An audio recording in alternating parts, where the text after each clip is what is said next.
All right, welcome, ladies and gentlemen, to the inaugural podcast of Capitalism Social. And we are the social capitalists. This is Henry Lukenge, and I am Nate Howlett, and we will be your hosts as we journey through everything that we're going to journey through, which who's to say what it is?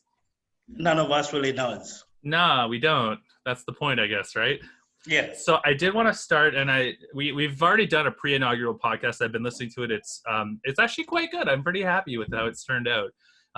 But this is the inaugural one, so we wanted to introduce ourselves and what the podcast is about. But first, I just wanted you to draw your attention, Henry, once again to my quilt. See the background there? Oh yeah. It was a Chinese sign.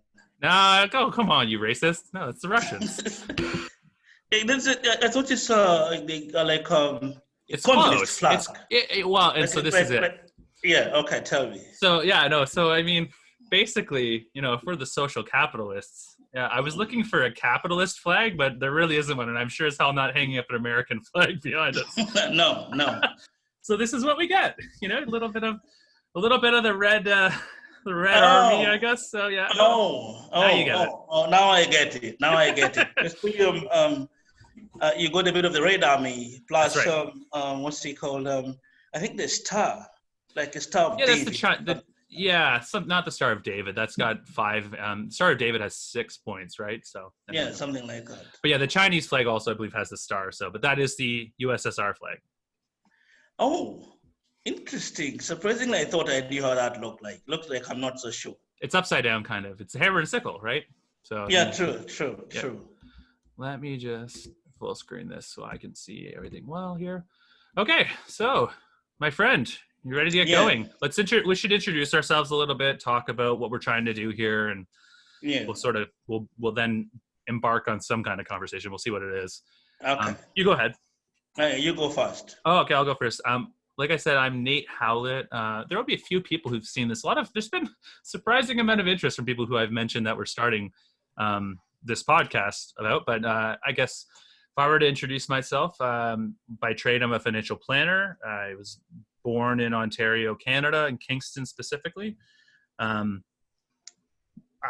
What to say? I studied economics in Waterloo. I ended up relocating here and have settled down in the KW area, and it's a great place to live. I love it. It's a wonderful community here. It's vibrant. There's a lot of tech startups going on. It's a very exciting place to be. So recently went out on my own independent as a financial planner and started my own practice after about a decade of working at a larger institution. And it's been a lot of fun, a lot of work, but we've been enjoying it. And it's been a lot of fun. So I recently got married on August 29th to the most delightful woman I've ever met. And she had a cameo on the last podcast. The reason I haven't posted it is because I have to edit her out because she doesn't want to. She's not interested in the notoriety that we are guaranteed on the internet. So anyway, so that's me. And we'll talk a little bit about our mutual interests. But why don't you go ahead and introduce yourself? Yeah, my name is Henry Lukenge. I'm a citizen of the world, I call myself. I was born in East Africa in Uganda, somewhere in PG district, Western Uganda. Then I left when I was 4 years old and spent some time in apartheid South Africa between 4 and about 11. Then I also spent some time in Kenya between 11 and about 13. Then I moved to England in the early 90s, around 91, 92 to be precise. Then I went to school in England doing my O-levels and A-levels. Then I went to Imperial College for my first degree in statistics. Then I also went to Imperial College, my CAs. Then I went to Starling for an MBA. Then I got roles in the large accounting firms, Pricewaterhouse, one of them. Then from there I moved into investment banking and worked for a boutique investment firm in America. Then I worked for them in Luxembourg and Singapore. And then in 2005, I got offered a role here to come and be the finance director, investor services for Confidential Trust Fund of Canada. And then that time working on a file that involved the pension fund teachers trying to acquire bail. So one of the experts were hired to come and help reorganize the pension fund for an acquisition. And then obviously, as everyone remembers, between 2006 and 2009, there was the Great Depression. So that deal went sideways. Great So recession. a recession, yeah. Mm-hmm. So that deal went sideways because of obviously the cash flow crisis. No one was taking any risk at that time. So as fate would have it, that was my last stint in finance. I applied to be Canadian, then I was granted the opportunity to become Canadian. So I show up to the Queen and got my Canadian papers. So I choose to stay here and play it out. So since then, I've left investment banking and then took up the other portion of my training to set up a company in health and social care staffing, which I've grown over the last 10 years from a single office, one desk, to 25 staff of 25 FT, 25 FTs across 3 offices in different parts of the province, and about 7-figure turnover as I speak. Now, outside that, I'm quite active in wildlife conservation, social justice issues, and then also race and the evolution of life as we see it. So that's really, in summary, what I'm about. And so for everyone listening here, it should be readily apparent that Henry is far more interesting of a person than I am. Those are your words, not mine. Yeah, no, they are my words indeed. And that's very much why I chose you as my sparring partner as we negotiate these complex issues, is because you have varied experiences, and thank God you're Black, so we can talk about race. without offending anyone. We'll see about that. I'm sure we can manage that. You said some stuff last time, man. I'm listening to it again. I'm like, oh God, Henry, yeah, you're great. So, okay. All we can do is be candid. Then people have the opportunity, to sift through what they think makes sense and what doesn't. That's right. I would like to create a space where there is some room for frank conversation about things that matter and done in a careful way. And I think that's really important, and it's seriously lacking in the public discourse right now. So that's sort of what we're engaging with. And there's a bunch of people I watch on YouTube who are in this space. But I wanted to create our own little space. And it's, like I said, between the two of us, this is more about self-expression than anything else. And people have asked me, what's your podcast about? And I'm like, well, You'll find out. We'll find out. That's right. And I'll run down for the sake of everyone else the things, and I mentioned this in our pre-inaugural podcast, the topics that are of interest to Henry and myself. And this is not exhaustive, but it is certainly it's a good start. Yeah. So the areas, I'll just list them off. We're just going to rattle her off here. We got international development, elevation of the position of the poor and disenfranchised. This is global, not national. Democracy and individual freedom, building fair and just societies, economics and finance. And Henry, I introduced in that point was the idea of economic exclusion being related to this. Human flourishing, philosophy and religion, politics, ecological preservation, as Henry mentioned, psychology, entrepreneurship, and that was the other point that you brought up. So that's it. Those are shared areas of interest between Henry and myself. And there were a couple of things that we'll see if this works or not, but I want to make as fixtures, which are a couple things. One, current affairs in Uganda, where Henry is from. His mother runs a school there, and so she's very connected with the community. And I just thought it'd be interesting to get an update, like what's going on that side of the world, and you can just sort of incorporate that into our conversation. And the other thing I was thinking was, I would like to do a vocabulary exercise where we learn a new word. New word, new language. New word in a new language. It could be any language, right? I mean, obviously English is a good choice, but I actually want to learn some more Lugandan. Is what I want to learn. So, exactly. Sebo is it's a good word. We'll start with that. Sebo, right? It means sir. Sir. It means but also bro. It's It's it's your bro. It's a term of respect, though. Yeah, exactly. Yeah. So there you go. There's everyone's first word in Lugandan. Exactly. And for a woman, it's nyawo. Nyawo is a woman. Nyabo? It's like madam. How do you spell that? Nyabo. Okay, Nyabo and Sebo. Okay, yeah, that's good. I like it. A Sebo, for everyone who hasn't seen it spelled, is Sebo. Yeah. So there you go, Nyabo and Sebo. There are 2 new words. How about that? We're double dipping. Exactly. All right. So what is going on in Uganda right now? Well, 2 things. There is obviously, like everyone else, there is COVID going on. Mm-hmm. And the Ugandans apparently have done a good job controlling it by locking down the country and stopping anyone from doing anything. Now, the bad side of that is that with no social safety net and the lockdown informal sector, so people are literally starving and dying because of starvation. while surviving COVID. So you have to think about it like which of these two devils are you going to look after? Because if you're going to lock up the country and say we're going to stop COVID, right? But then offer no opportunities for people to survive through either food aid, all avenues for economic corridors where the poor or the informal sector can thrive. Then obviously you're not solving any problems. You're not stopping any death. You're stopping the COVID death, which everyone is paying attention to, right? And then moving those people dying from dying of COVID, dying other things that people are not paying attention to. So really, you're not solving a problem. Yeah, I agree. And you mentioned this before, and I think that this is really important to talk about because people think about economics and they think about GDP in these cold terms. It's like, you're just exacting resources from people and trying to this economic growth activity as though it's disconnected from human existence. But like when you talk about contracting the GDP, this is what you're discussing. Yeah, exactly. You shut down the economy. The economy is like farming. It is.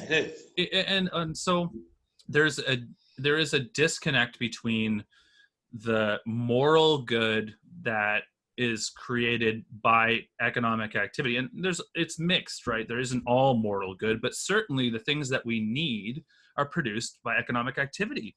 And so when we talk about being social capitalists, this is really what we're talking about, is using capitalism as a means to produce good outcomes in the world.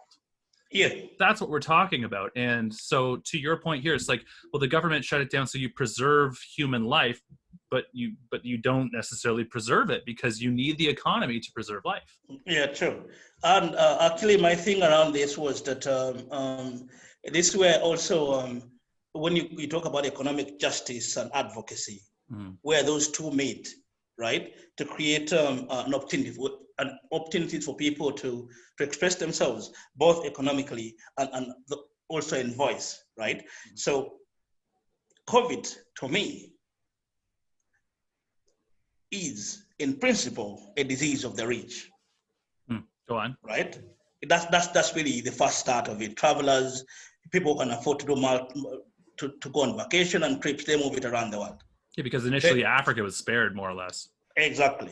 Now, as the world is opened up and travel has started, the Africans are getting more COVID. Right. Right? Now, they locked up when everyone locked up when they shouldn't be locking up. But they were scared into locking up because if we don't lock up, we won't get no food aid, we won't get no aid and all that other stuff. But now here's the problem. When the lockdowns were imposed in theory imposed on these countries as a condition for COVID-related money, right? Like all third world countries, they line up for the COVID dollars, but those COVID dollars don't trickle down to people. They're staying in the politicians, right, who are preparing themselves for the next election. Oh my God. Right? So now you've got all these loans and COVID relief going to third world countries, right? That is intended to go to people who are being locked up so they can't move COVID around. But that money is staying in the cities, in bureaucrats, right? Who are now, they're trying to use it to buy the next election while people are setting themselves on fire because they're starving and their little business, border is gone and no border site, no border transport, no matatu transport. The entire economic activity is gone. I think you have to explain what a boda is. It's like a moped. They use it for local transportation. They think about it as a taxi. Your Uber. Yeah, they're exactly. like your Uber. Yeah, like that's right. Right. Right. Then the matatu too is like your bus going one place to the next. Yep. But in these countries where you have no centralized like transport system, it's the private sector that does the transport through the informal sector, where people own these means of transport that generate revenue and generate daily revenue for your family and a job for someone who operates the moped or the commuter taxes they call it. But when they lock down the economies, the mopeds are locked down, the trade is locked down, the transport is locked down, the people's produce is rotting on a plantation, right? And then food prices have gone up because of low supply, right? But then the aid that came in stopped in the cities, didn't go anywhere. So now it's like a double whammy for a poor person who is not connected. right? You're locked up, you can't go anywhere, you can't produce. You need to produce, there's no market, there's no transport for your stuff. So you found that like the Ugandans and a few other countries where we've got this issue of COVID lockdown, that the poor, right, especially people dependent on day-to-day living, work in the markets, the moped riders, they're literally starving to death. But because those statistics don't feature in the COVID numbers, no one cares about it. Right. It's not a COVID Right? death; it's a starvation death. But And then people have been dying, or people, the Africans or everyone else have been dying of starvation and malaria for a million years, and no one cared. Right? So you have 1,000 COVID deaths, and they're all over the news. Right? By country, they've got a tabulation for every country. But you've got 1 million people dying of malaria and what's it called, starvation and malnutrition. No one stopped to think about those people. Yeah, and I think I want to stop at that point because two things. One, you brought up the point that I wanted to emphasize, which is like the disproportionate impact of shutting down the economy on poor people. People like to talk about all the rich people making billions of dollars, the Jeff Bezoses, the Elon Musks of this world, how they're making all this money, all this profit. And I'm like, sure, okay, like that's one story you can tell. You can also tell the story of whoever is the major shareholder of Royal Caribbean unbecoming a billionaire. Yeah, exactly. De-billionairizing, however you want to say it. But then what doesn't get told enough, I think, is this people talk about impact on communities of like minorities and people of color being disproportionately impacted. I'm like, yes, because they're disproportionately poor. And the poor are the ones who are most at risk in this moment. And so, you know, Canada's done a good job, relatively speaking, from where I'm standing, but like, this is it, right? So this is the real human impact of the economic shutdown. One. Two, what is a COVID death? So Dorothy's mother, she's a church organist, and this is a tragic story. I think it was the reception. One of her colleagues at work had to take time off because I think it was their sister committed suicide, and it was actually horrific. It wasn't just suicide. She ended up killing one of her own children at the same time, and it was during lockdown, and it was clearly a mental health issue, right? And so you ask yourself, you know, her mother made this observation very, very, it was very salient, but it was like, this was a COVID death. But it won't show up in the statistics. It won't show up, to your point. Like it was 100% a death because of COVID. It was related to COVID in the most direct sense possible. Second most direct sense possible. But yeah, so anyway, so I stopped you to say that point because I agree all these deaths should be counted. Yeah, they should. You know, and as what's it called? As a world and as a civilization, as human beings, as we look at lessons from something like this going forward, we need to be mindful of the fact that like blanket approaches to public health issues should be looked at with a grain of salt, so to speak. Right. You shouldn't be telling the Africans and a few other people to lock down their countries. Right. And stop the flight and stop all these things, right? Because the infrastructure required to keep an economy going while locked up, they don't have it. Do we even have it? I don't know. We'll see. But yeah, there were resources, but definitely these poor countries do not have. They don't have close to it. Nothing. Yeah, exactly. Nothing. They can't cut a check for everyone to be home, even if they wanted to. That's right. Right. So, like we have to be mindful that a few of these solutions need to be adapted slightly, right, for their impact on the specific environment in which they're being applied. Like, I'll give you an example. Tanzania didn't lock up their country, right? They said, okay, what COVID is going to kill people, but we lose way more people in malaria and a few other issues. What we're going to do is use the mobile phones to do contact tracing and test people. And prepare for the fact that people are going to die. But we're not locking down the economy because we're going to lose way more people locking down the economy than fighting COVID. Right. And then the guy went on to say, hey, also, we are saying no to any COVID relief money, no loans, no aid related to COVID. So which means they're owning their decision and taking responsibility for its outcomes. Now, here's the benefit. Yes, they've lost many people, more than anyone else in the region, right? But they have incurred no debt either. Right. Right? So, and then as everyone is opening up, they're starting to lose the same people that Tanzania was losing before. But the difference is that because they've been going through, they went the hard way around COVID, they have a better system managing death and all that stuff than anyone else. Right. Right? So now, in fact, they were the first African country to open up their airports, get tourists back in and all that stuff. Now, for a guy like me who does a lot of conservation work, poaching activity has gone up because people have to eat. So they're shooting the animals to eat them. Right. Right? People are now, because the park has many things in it. Exotic wildlife that people are still paying for because now it's difficult to find because of no transport. The price has gone up. Like an ivory piece, which was around $100,000, now it's $500,000. Oh. Because the supply chain is locked up. Right? So you look at all these attendant effects of locking out an economy and the risks imposed on the very poor, right? That make it impossible for them to live without committing a crime. Right. Makes sense. There's a Bible verse that comes to mind.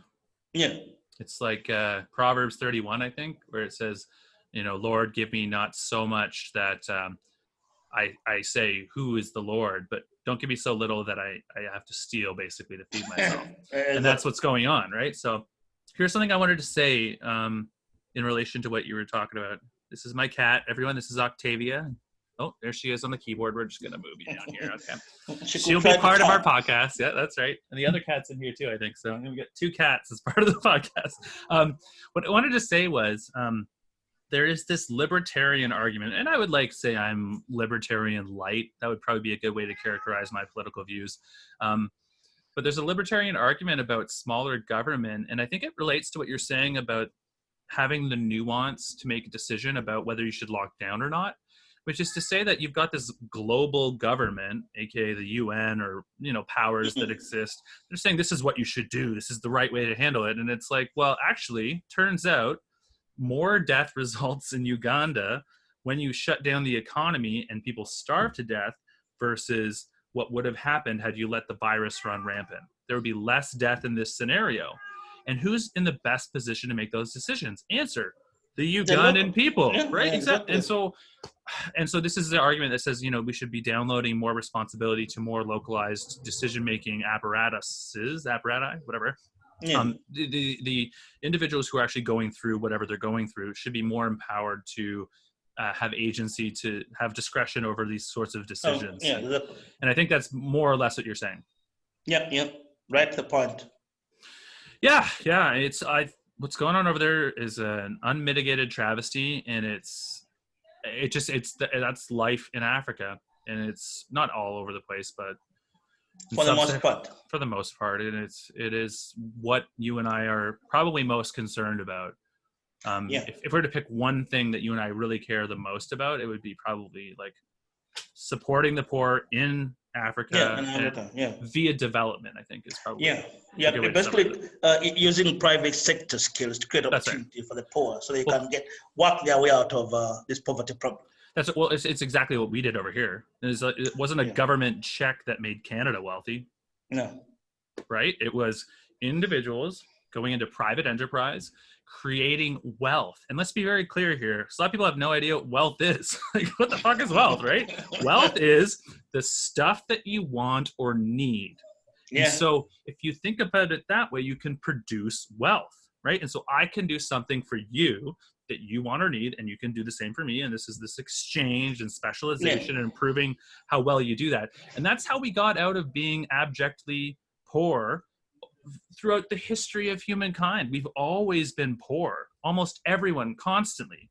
Death has been at their doorstep, right? Almost without exception. And so this is the reality still in these countries. The miracle is that it's not still the case everywhere else. That's the miracle. And so we need to understand basically, human endeavor has moved. Yeah. Although we were talking about the fall of the Roman Empire, my brother and I today, and it was interesting because there are these signs that exist, and let's talk about the U.S. for a second, because God, what a shit show.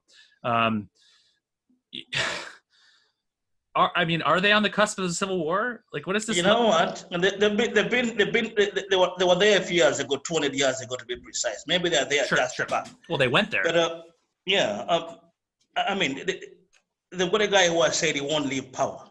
Probably, yeah. Now that's quite scary. I mean, I've seen people who don't want to leave power where I come from. There's only one way out of this. It's a firefight. People have to die for a guy to leave. Well, not in Russia. Oh, okay. Sorry, to get rid of him. Yeah. Yeah, to get rid of him. So he said yesterday, for some reason, if he doesn't win, the election won't be free and fair. Now, if there's a definition of a dictator, that's your definition. That's it. Yeah. That's right. You know? But the tragedy is that he's supposed to be the leader of the free world. I wonder what free world is leading. Yeah. Where when you lose, you don't leave. Well, this is it, eh? There's a kind of freedom that's oppressive, isn't there? Right? You know what I'm saying? Like, I mean, I talk about this a lot with people because I'm not a true libertarian because anarchy is not a solution, right? No. And you and I have seen anarchy, and we're like, okay, not that. Not that. You've lived it. I've lived it. Trust me. I had a taste. So sorry. Yeah. Exactly. You don't want to try either anarchy or what's it called? The other one. There's extreme totalitarian, authoritarianism, totalitarianism. Yeah, all that stuff. None. You don't need none of it works. It's very, very bad. You want to balance, like a lot of things in life, right? Mm-hmm. There's this cosmic relationship between order and chaos, where there's a trade-off between too much chaos, anarchy, and too much order, totalitarianism, and the healthy place is somewhere in the middle, right? Exactly. It's like bone and muscle or something. There's a lot of stuff that applies this sort of logic to it. So anyway, talking about dictators and freedom. So a lot of the time I'll bring up the idea that like, no, what you want to do is, I think the goal of a free society is to maximize individual freedom as much as possible. Yeah. But there are a lot of moments where you need a lot of dynamics that exist that are just structural, practical realities of the universe, where you want to curtail personal freedom to increase personal freedom. And so the best example of this is just, we all drive on the right side of the road. You do not have the freedom to drive on the left side of the road in Canada because that would reduce freedom. It would not increase freedom. Yeah. No, just even for yourself. You know what I mean? Like you curtail your own personal freedom to promote you don't drive on the left-hand side of the road, which is a small reduction in freedom to be able to go anywhere you want to at a fast pace. On the right side of the road. Yeah, that's sure. Right. Basically, it's I think they were saying it is you have sufficient freedoms to live your life in a way that doesn't compromise other people's freedoms. Yeah, I think that's the main point. That's exactly right. Yeah. Yeah. It's like you say, okay, how do we build a system whereby each of us has the most freedom possible? And that's going to involve you reducing certain freedoms to increase others. Exactly.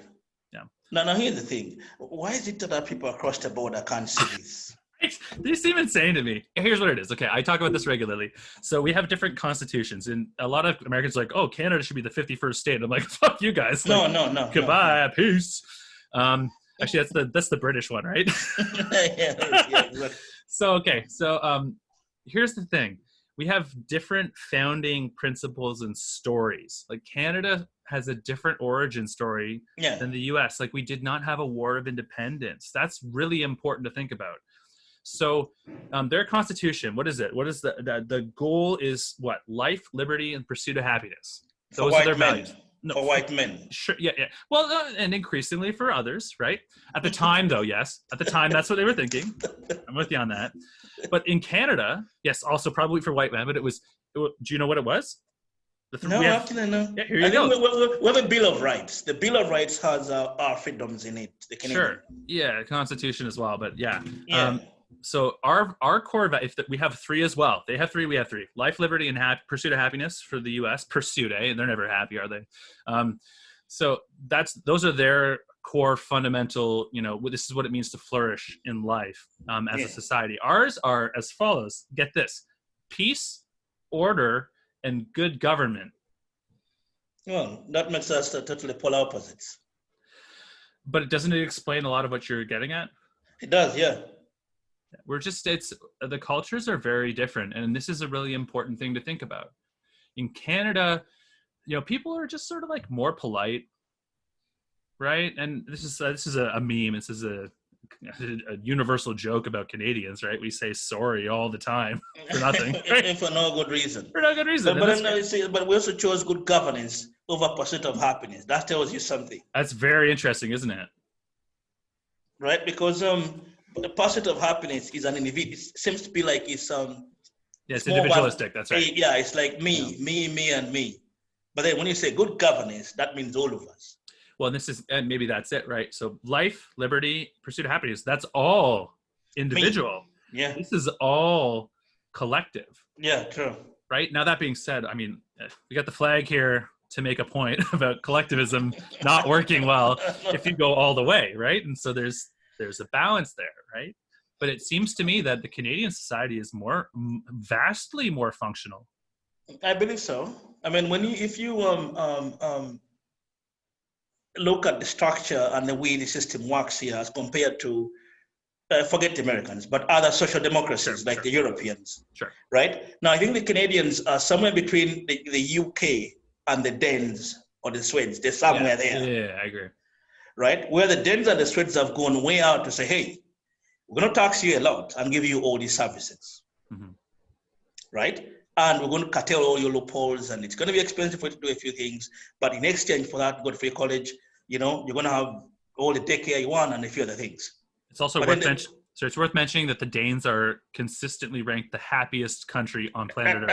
Exactly. So, anyway. Not that you're from there. Then let's get it out of the way too. Yeah.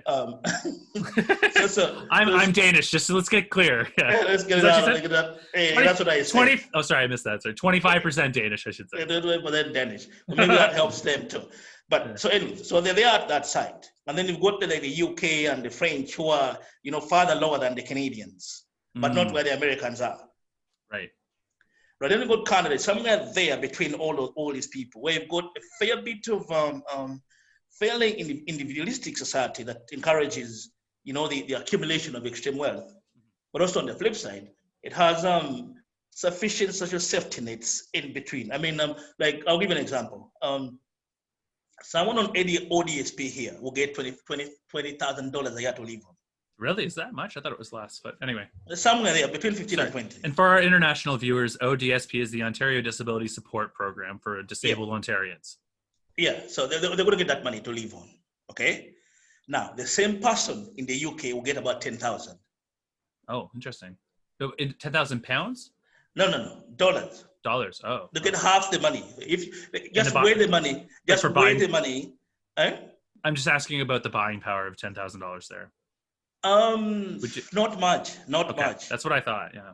Not much. But then, because life is more expensive there, but mainly on the accommodation side. Gotcha. But they've got a few of these, like the equivalent of hostels and this stuff. Now, without the same person here, we'll have an apartment to live in. Okay. But in England, they won't have an apartment. They'll be sharing with someone, just a room or something. Okay. So, anyways.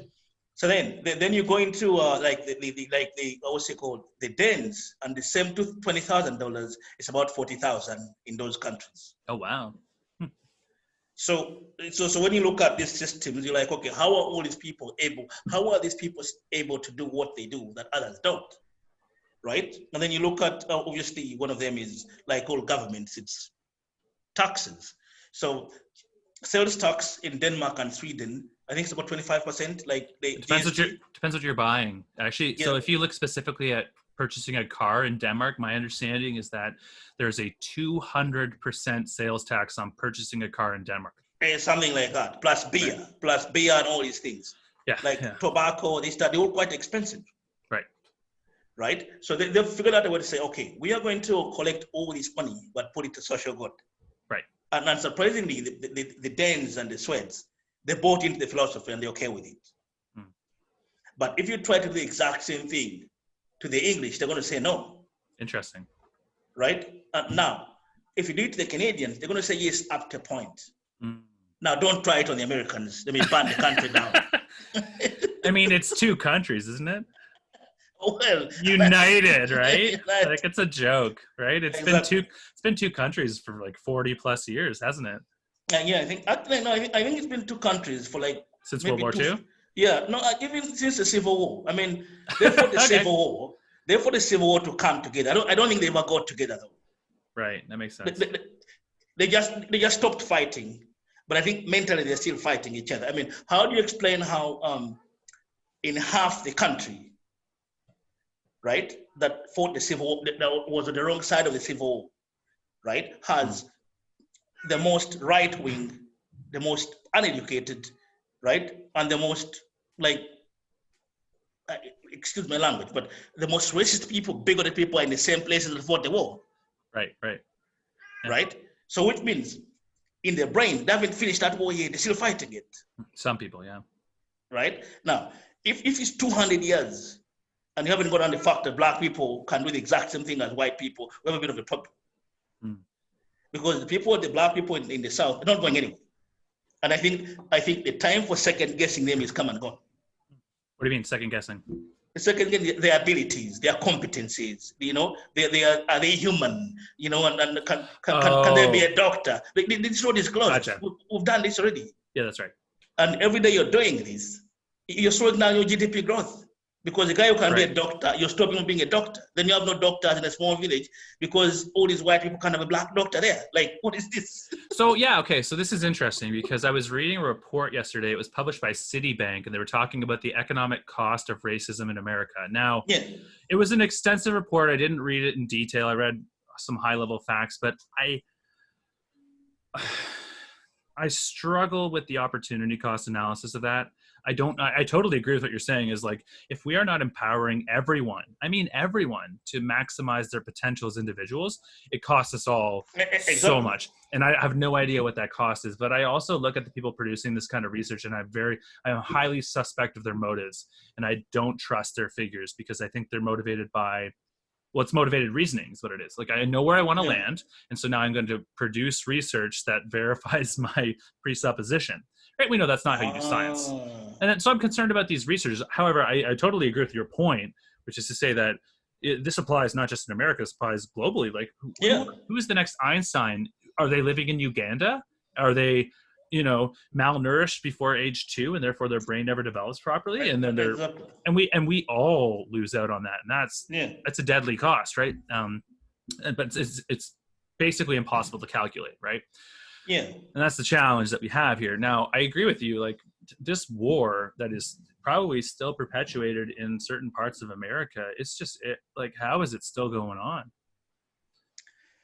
Good question. Because I've been struggling with, when I think about it, I said to myself, is it that the people or a group who they've come together to perpetuate mentally this war in their mind? Is it because they're ignorant, or they're selfish, or they're close-minded? And I'm like, in 2020, those things don't hold water. Because each of these things, you can find more about each of them. Then I said to myself, well, where is it coming from? Then I've said to myself, maybe, right? Through evolution, like people want this is I don't want to go there, but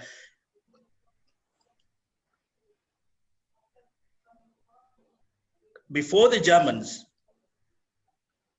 took out 6 million Jews, they took out half a million Africans. They call it heroes in Namibia. They done this gas on them to test it, and the world saw it. Sorry, 500,000?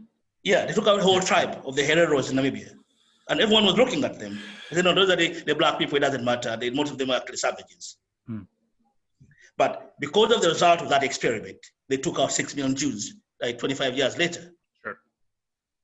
Right? So then you ask yourself, what does it take for someone to get from there to there when everyone is watching and doing nothing about it? Is it lack of courage? Right? Or is it that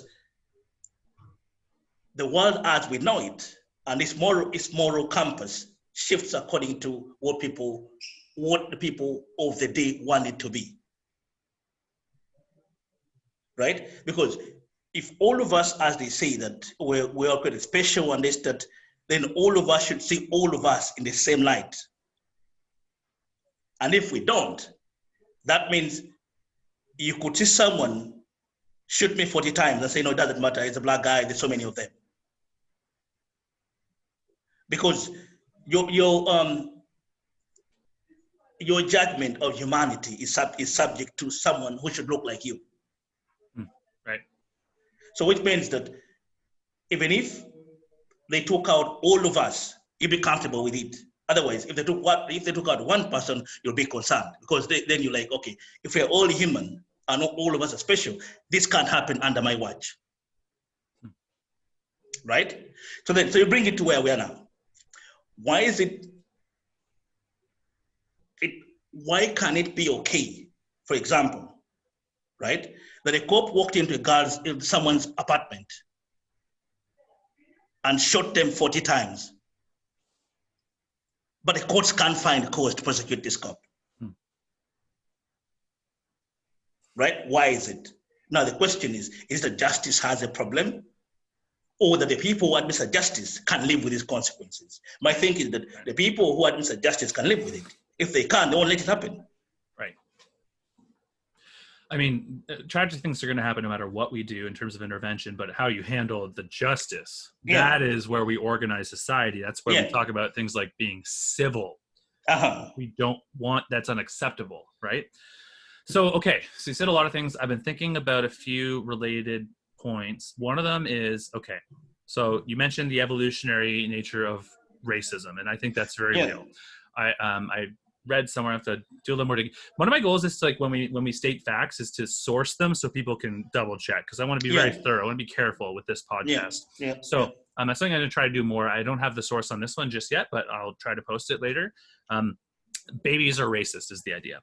And it's that there are different psychological tests. Usually when you're testing for infants, they use eye contact. So it's like what a baby will pay attention to, and they track the length of time.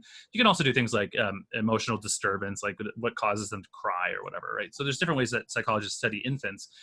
But there was some study, and I don't know what the methodology was, but they basically determined that babies by default are racist in the sense that they prefer people of their own race, right? And there was an intervention that was able to be enacted such that you could undermine that racism, which was as follows. If you expose the infant to people of different races, then they don't exhibit the behavior. And so to your point about evolutionary roots in this, it's like, yeah, of course. Like, you grew up around people who you're familiar with. And this is like all part in nature or nurture. It's all kind of packed in there.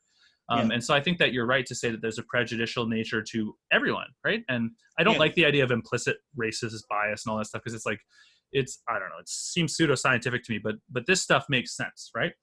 I don't think you can't overcome that. Like I just pointed out, there was an intervention for infants. So surely we can figure this out. Like you and I have a wonderful relationship. We should be able to figure this out. Figure that stuff out, exactly. But on this point though, okay, so we've talked about this extensively.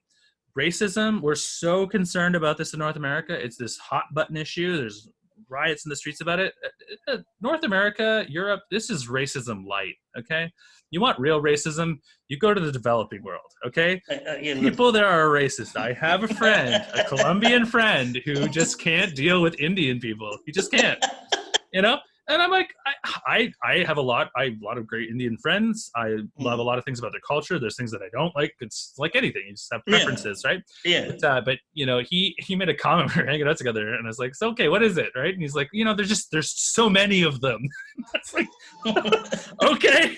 And he's like, "Yeah." What he literally said this. He said, "You pick up a rock, you know, you find an Indian underneath."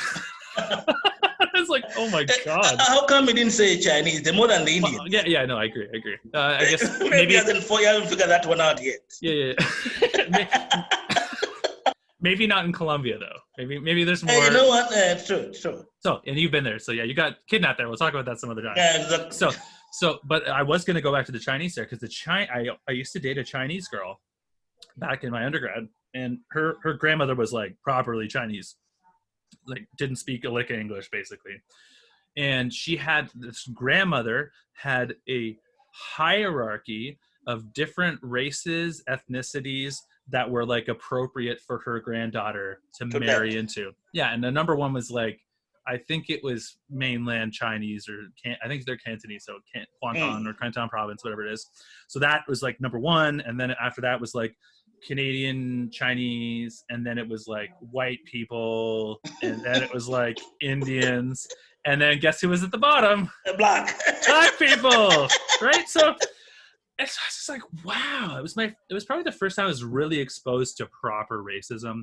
You know, and we talk about these implicit racial biases and systems of oppression, and I'm like, they're more, if they exist in the way that they're being described, they're subtle, relatively speaking, right? Yeah. You have expressions like that what you're talking about, where the police come in and shoot up this gentleman who, for no reason, you know, and that's like, it's mind-boggling to me for sure that stuff goes on. But the systemic stuff it's subtle. Yeah. That was very overt. It was very clear racism, and so.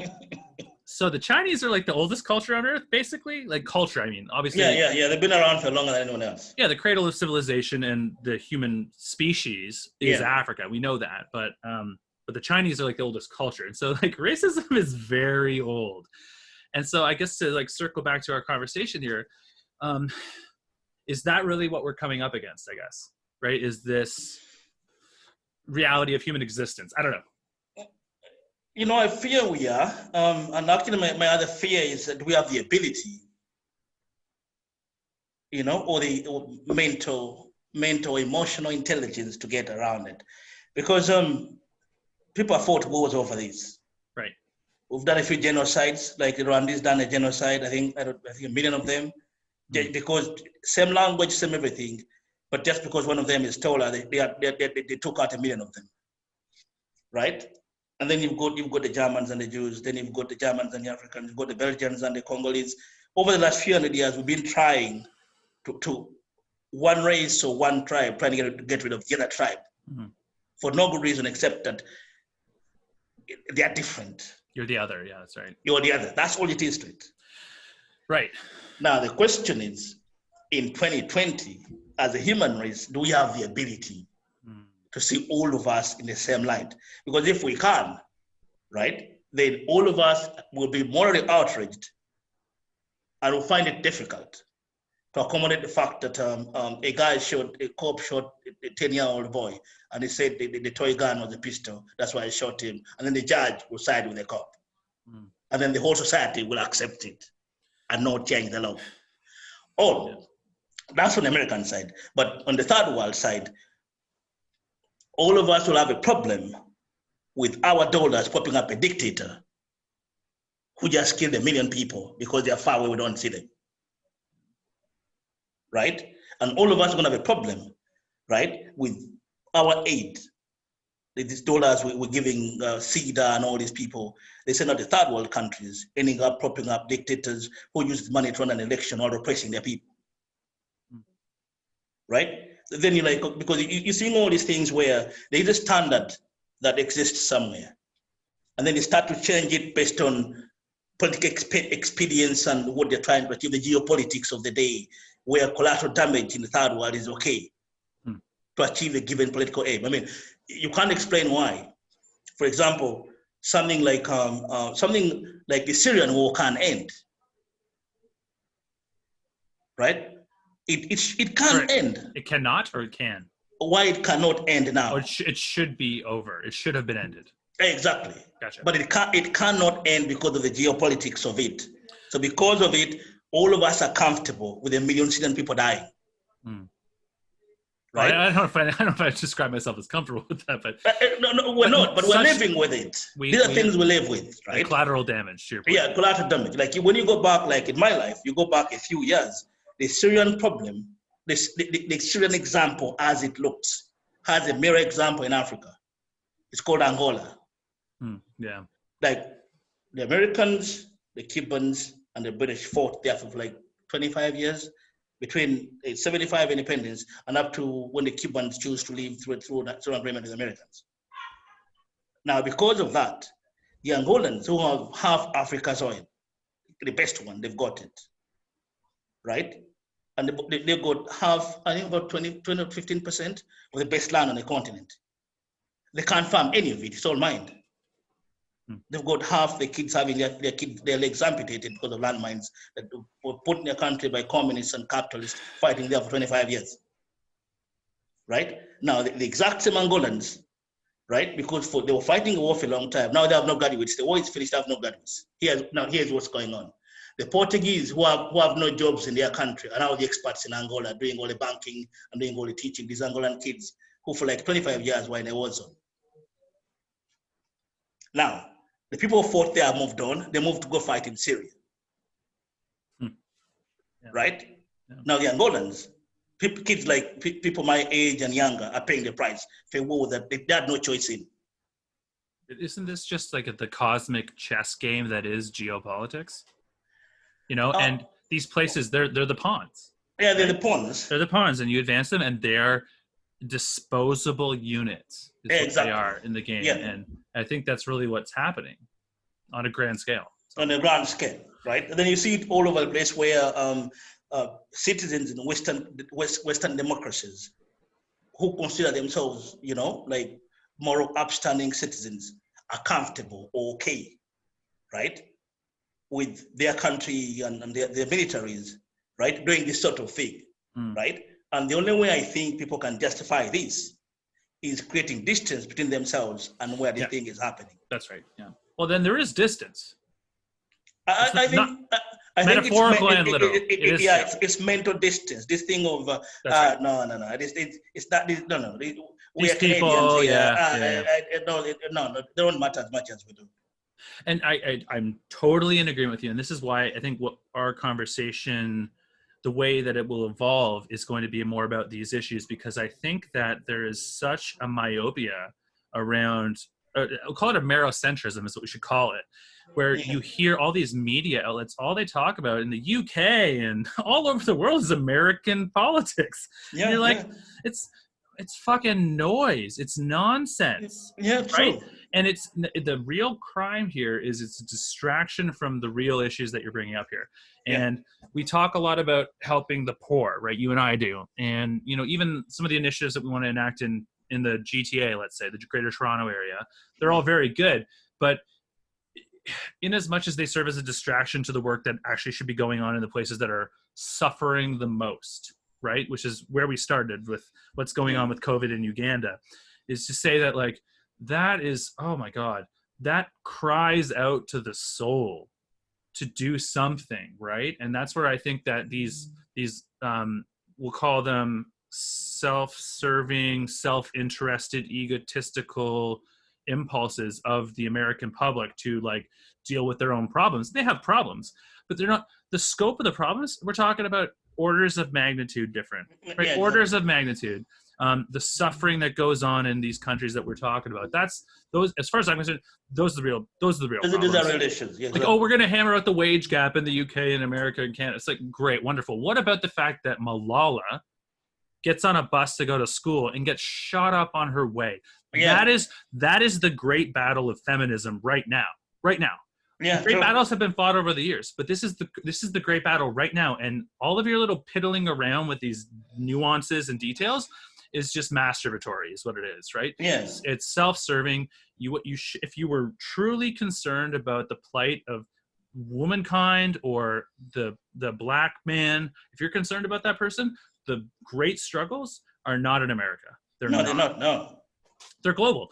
And so I'm like, okay, yeah, to your point, like, we're okay with that, right? We're just like, oh, we have enough distance here. Just not, it doesn't register, right? Yeah.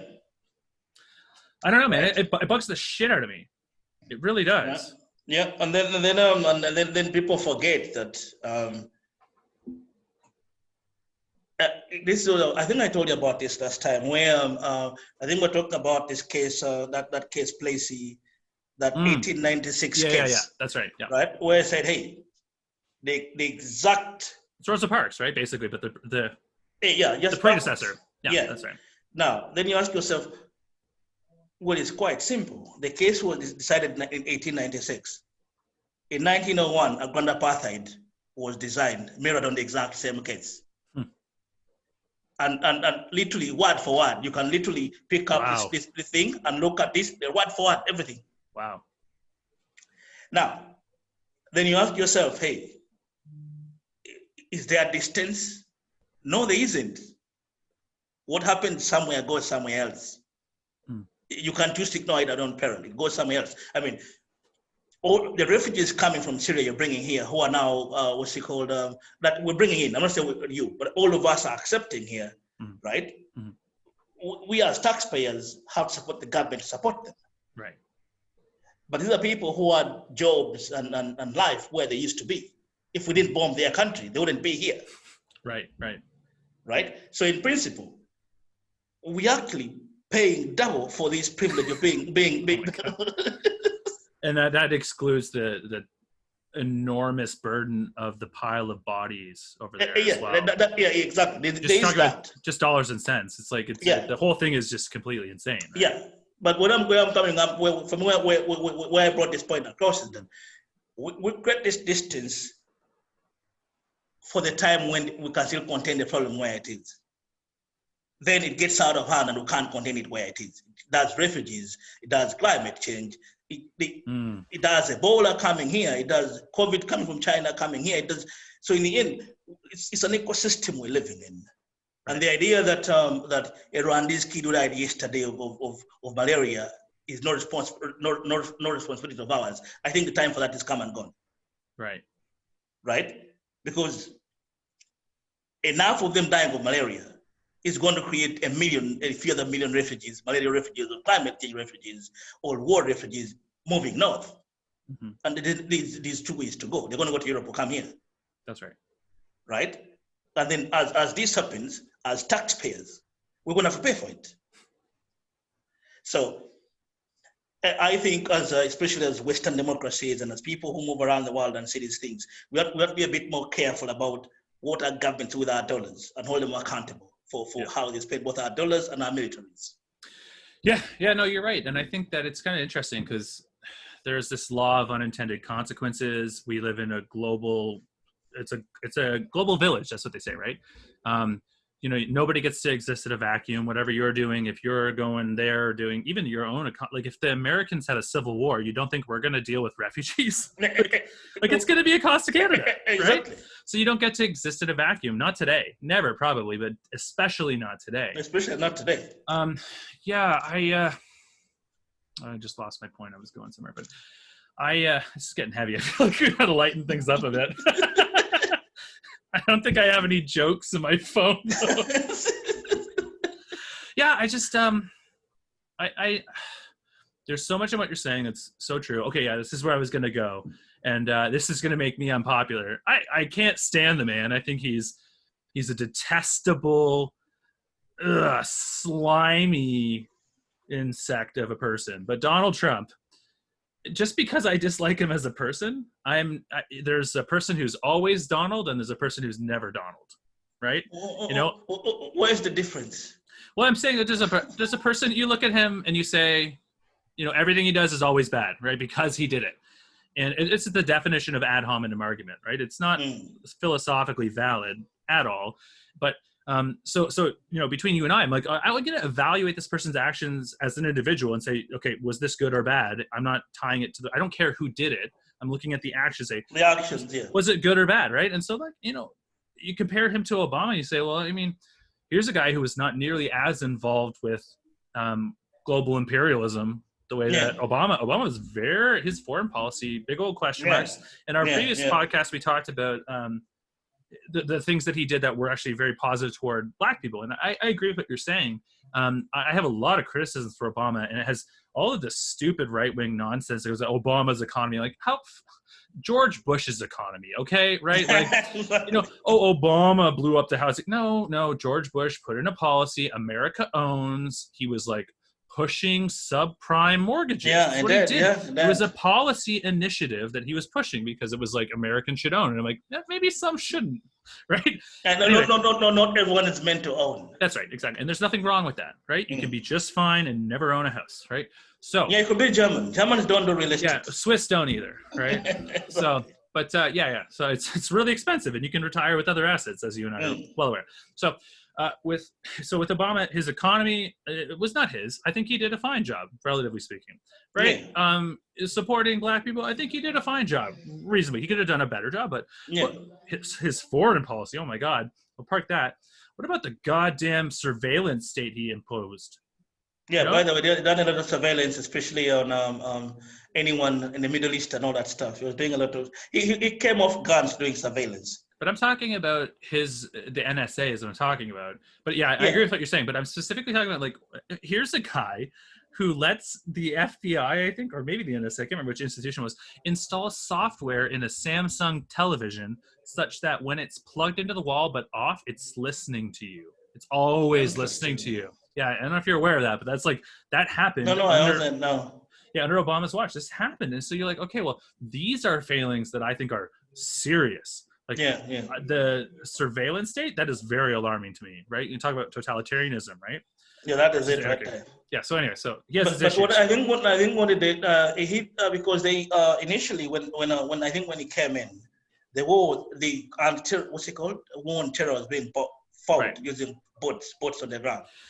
Like Then drones? he moved Do it. you mean drones, or you mean like drone boats. They were using boats on the ground the most. Oh, you mean like boots? people, Yeah, boots, boats on the ground. Yeah, I got you. Right?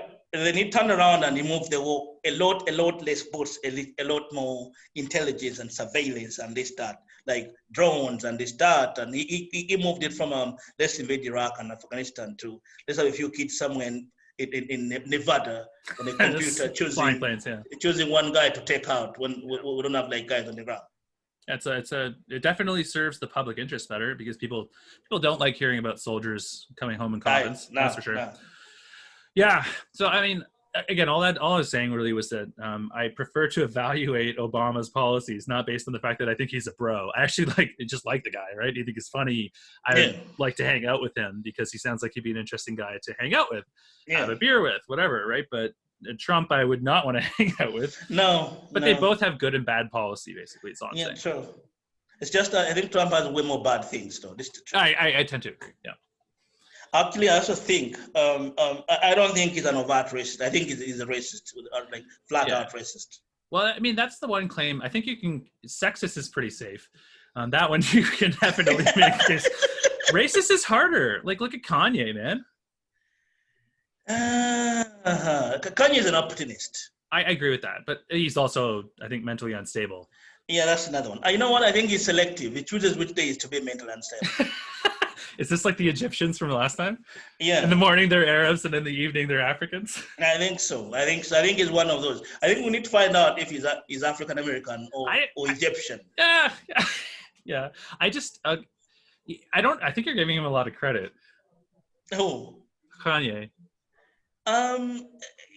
It doesn't take a lot for someone to have two sides. You just have to choose what side you're going to be on. No, but you said he's an opportunist, which that's a discerning position, right? You have to see the opportunity.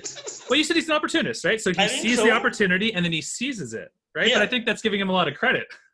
Hey, you know what? Good point. But hey, he tried to run for president so he can get more white people buying his music. You think so? Eh? Yeah, that's fair. I don't think he's running for president. No, he's not. Exactly. He wants what's it called, iTunes downloads of his next album. Did you see the picture of him and Elon standing next to each other? No, I haven't seen that. No. I'll put it up. Oh God, it's hilarious. They're just like, it's one of the most awkward pictures I've ever seen in my life. Elon is he's kind of an awkward looking guy to begin with. He's awkward all the time. Yeah, but he was just being awkward, and then he's. Isn't it really crazy that the nerd has taken over, like, across the board? I know. That's the world we're in. Yeah, but then how do nerds accommodate what's it called, the chaos of a guy like Donald? The chaos, or the guy who likes donuts? I know. How do nerds accommodate the chaos of a guy, Donald? I mean, nerds. I'm missing the last thing you're saying. Okay, see, right? Like, what I said, like a joke. I'm saying that you have all these nerds, right? Yeah. Who tend to move in straight lines. They're structured. Yeah. Now you got a guy like Donald. Moving target. He's a tornado right in the middle of the street.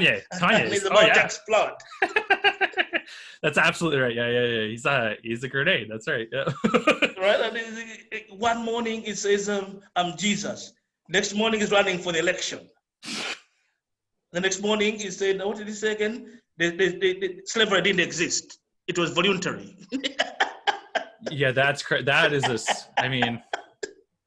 And I think you're right. It probably makes the most sense to interpret that as not opportunism necessarily, but it's a publicity stuff. So it can push downloads. Yeah, yeah. Because every Sells. time he's in the news, we're going to download his music. Then he has a lot of money off what's he called iTunes and all these other things, Spotify. And Yeah, yeah, yeah. I don't know. Yeah, I heard he's also burned through all of his money, which I don't know. I don't really care about him at all. My wife, on the other hand, she has got a horse in the race. There's this like Taylor Swift versus Kanye West thing Kanye West. apparently, and she's like Team Kanye, and I'm like Team. I don't give a shit. Actually, he did that thing. I forget when was it. Yeah, he got Years up on ago. stage and he's like, Yeah, just to stop you, like yeah. He tried to for grab the Grammy Beyonce. Award off her, Yeah, something like it that. was beyond. Yeah, this is not honestly, Henry. I don't think this is not our turf. No, no, there's not that time. No, Okay, no. let me throw one of my ideas at you. Yeah, go on. Okay, I have a lot of random topics. Let's. Okay, we could talk about. I have Charles Hamilton Houston on the list. You do? Yeah, too. You want to talk about him? Yeah. Okay, let's do it. And I also mentioned, okay, so the subtext that I wrote on my note was similarities to Ruth Bader Ginsburg, which we should mention because she just died recently. And, yeah, it's dead, yeah. Yeah, God bless her. She was a gift to the world. No, she was, yeah. She was. She's a defender of Roe v. Wade and women's right to choose. That's right. And I actually hadn't known about her until very recently. Dorothy, she took me out, my wife Dorothy, she took me out to watch On the Basis of Sex, and it was excellent. And I learned a lot about it, and it was very helpful. I think it spoke a lot of sanity into our insane dialogue that's going on about race right now, which is like her main point, and what was the punchline for her, and we'll get back to Charles Hamilton Houston in a hot second, but what was her point was that, like, and the case that she was able to succeed with was saying, and this is again, the parallels with Charles Hamilton Houston were so clear to me as soon as I was like hearing about him, reading what he was up to. She said, you cannot use, in the specific case was there was a gentleman caring for his infirm father or mother or someone, they were elderly, and he was not entitled to the benefits that were afforded to caregivers.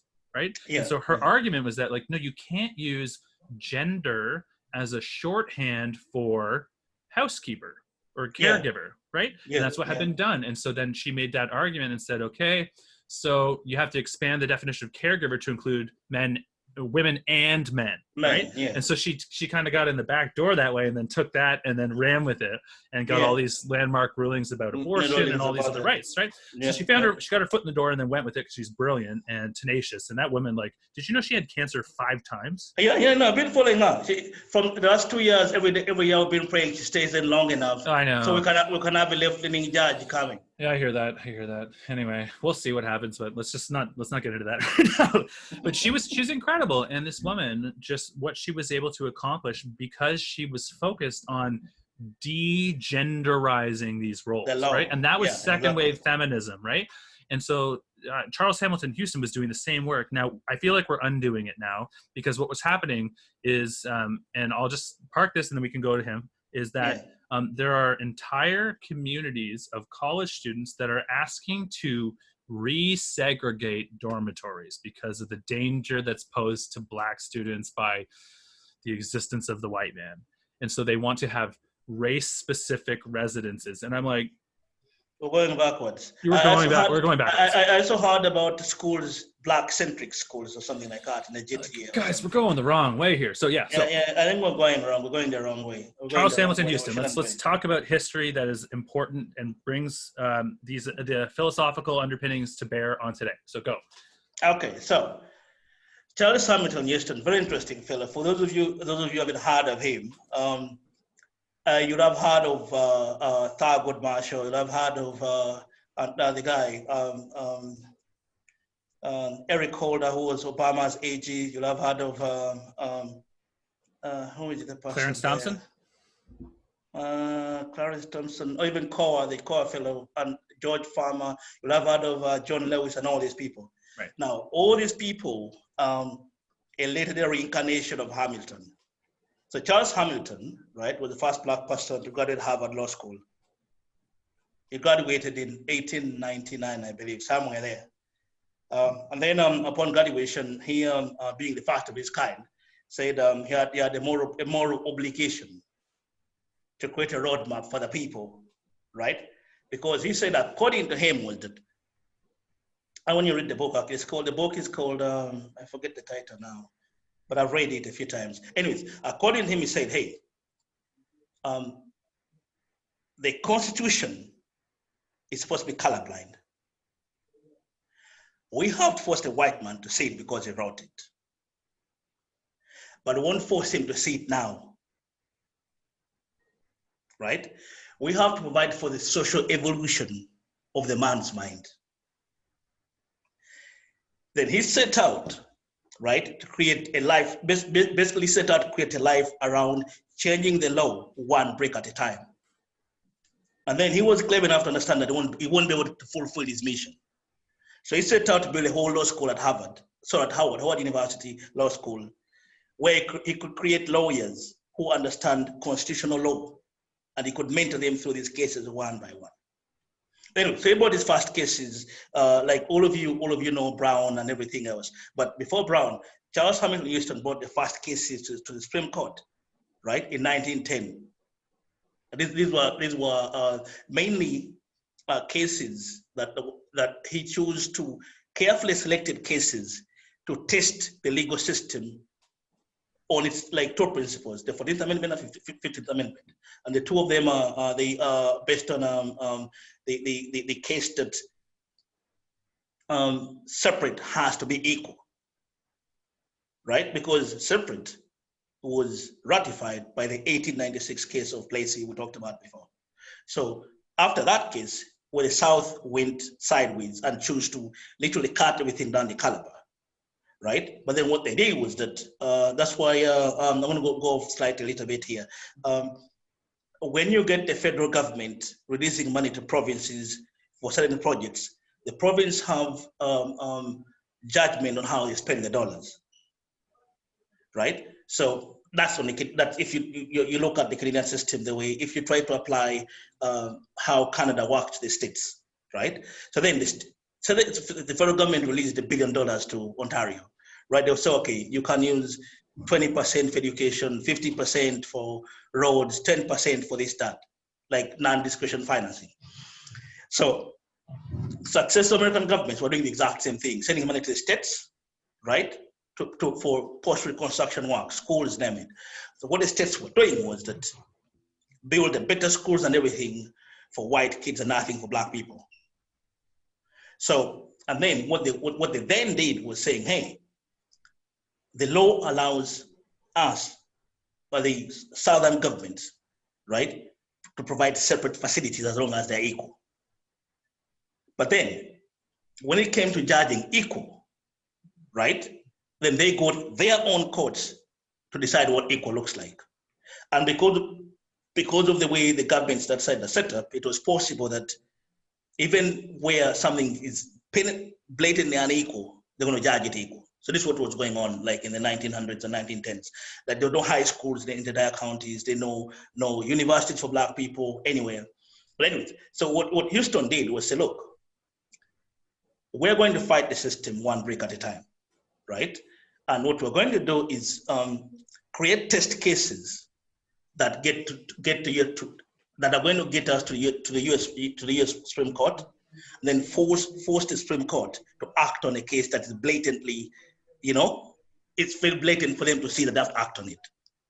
So they began by the softest spots, which is graduate schools, right? Because for many states in the South, there are graduate schools for black people in the South, right? Up to like the 1930s and 40s. So what he said is, hey, we're going to bring a test case for a guy to go and enroll at a uni, right, who meets all the requirements.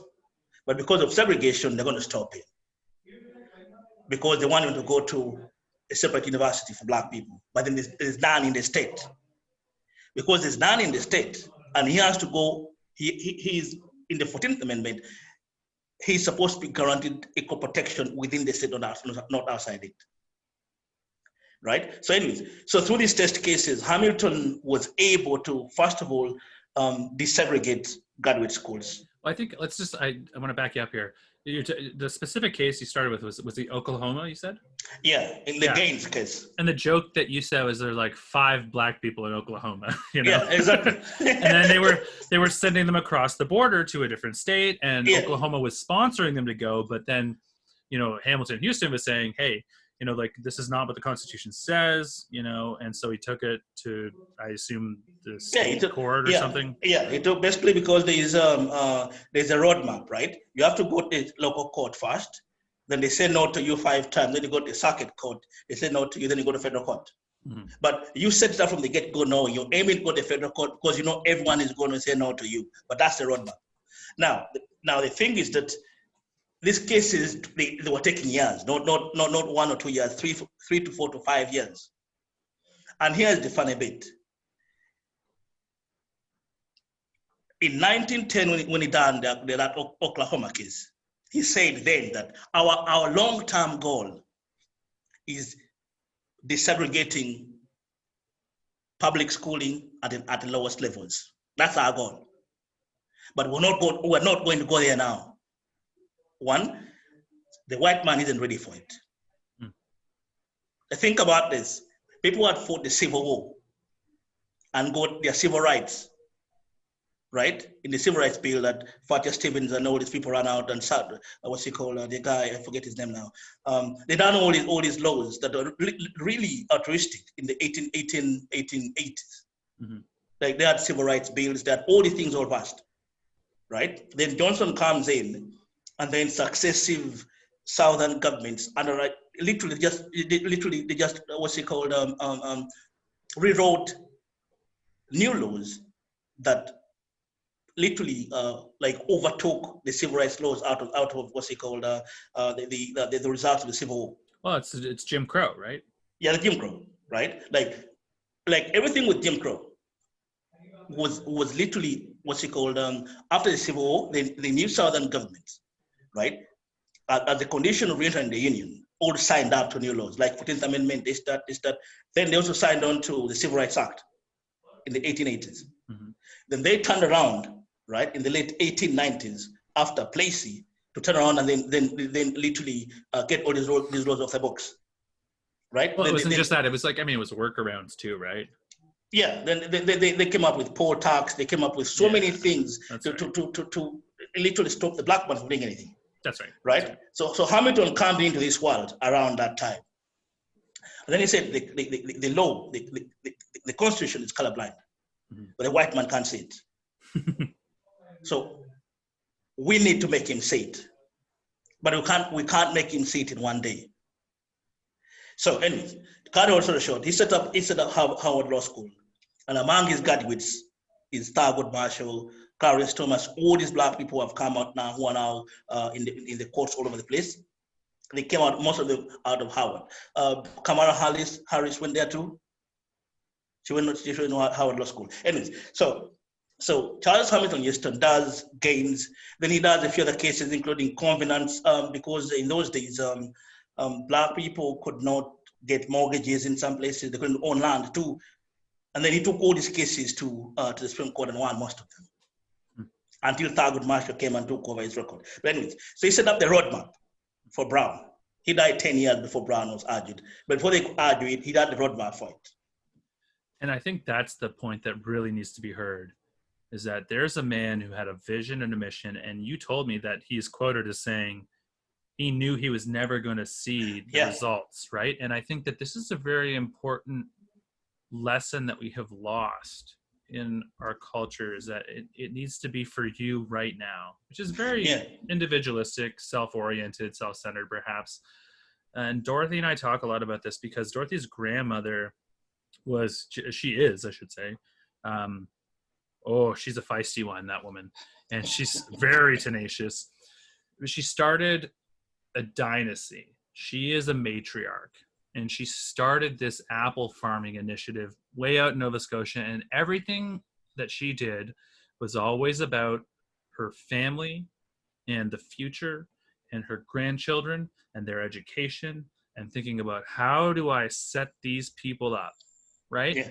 And I just think to myself, like, this is something that we've lost, I think, culturally, is the idea that, no, the work that you're doing right now, the good work in the world, it's not for you. this life is not strictly about you. There's a legacy you can leave. Yeah. Right. And this, that struck me so, it just resonated deep within me when you told me the story a couple weeks ago, or I guess it was a month ago now. Yeah, that there's a man here who died without realizing his vision. Yeah, but he had, but what's it called? To your point there, that he had the wisdom to point the people in the right direction. Say, look, my friends, here's where we're going to be going. That's right. And I won't be there, but what I want to do is prepare all of you for the fact that when I'm not there, you can take us to That's finish. Right. That's right. Yeah. Here's the baton. Yeah. And he never saw, I mean, and it's not that the race has ended yet, but man, throughout the 60s and the civil rights movement, I mean, that was the fruition of what he was going for. Exactly. Right. And it's again, sorry. Yeah. Yeah. And now here's how this connects with someone like me. Mm-hmm. So coming back to the point I said before, that things are not as distant as far as they seem. Now let me connect this for you. In 1901, apartheid was set up in South Africa. I wasn't born then, right? Yeah, I mean, yes. I was born in 1975. Mm-hmm. But something happening somewhere in the States where none of us had anything to do about it came to the Africans. Mm-hmm. Because colonialism and the whites came to Africa and colonized it. And then they created everything for themselves and excluded all of us using using laws they got from the States. Now, fast forward 50 years to 1954, and you have Brown, right? So because of Brown, many people could go to universities who look like me. They could become senators, they could become congressmen. Now here's where Hamilton and the places and Hamilton, all of these come to my life. Because of all this work they did, right? When it came to arguing the case for the stop of colonialism against the Africans, there were black people at the table saying, no, you can't be doing this to the Africans, you have to stop it, right? But they had to go to school first because of Brown to be there, right? If they were not there, who knows how long colonialism would have stayed. Right. Right? Now, to bring it home, then fast forward 1970s and early 80s, you've got a whole chunk of right-leaning Americans and Thatcher in England, all these people for the apartheid government, circumventing UN laws and this, that, and selling guns, apartheid government shooting black people whose only problem was asking to be given the same rights as them. Then you have all these people like, what's his name, MLK and Muhammad Ali, and you have, what's he called, Andrew Yang and John Lewis saying apartheid has to stop. They're only able to be there because Brown happened, right? If it didn't happen, who knows? Maybe apartheid would be still here. Oh, there's a sad thought. You see what I mean? So you find that one man set out to make the law work. But by forcing the law to work, the way it had to work, it changed a social system that said black people can't go to school. Yeah. But they can't have the same school. They can't go to uni. They can't do this. Because of that little work he did to get enough black graduates to get into college and get into Congress, get into writing laws, right? You could have Andrew Yang advocating for the collapse of apartheid at the UN, right? You could have all these, Matt, John Lewis, you could have the Alis of this world having a platform to make a position. Mm. So the idea that things that happen elsewhere don't affect people or don't affect us or you or me because they are far, don't even think about it. Yeah, no, you're right. I think what you're talking about is it's an idea that could be described as social contagion. Yeah, something like that. Which is to say that, and again, this is one of those words that's, I mean, you talk about, there was a gentleman, Jordan Peterson, some of you'll know who that is. He used the phrase enforced monogamy, and that got misinterpreted. People did not understand what he was talking about. It sounds really bad, but it's anyway.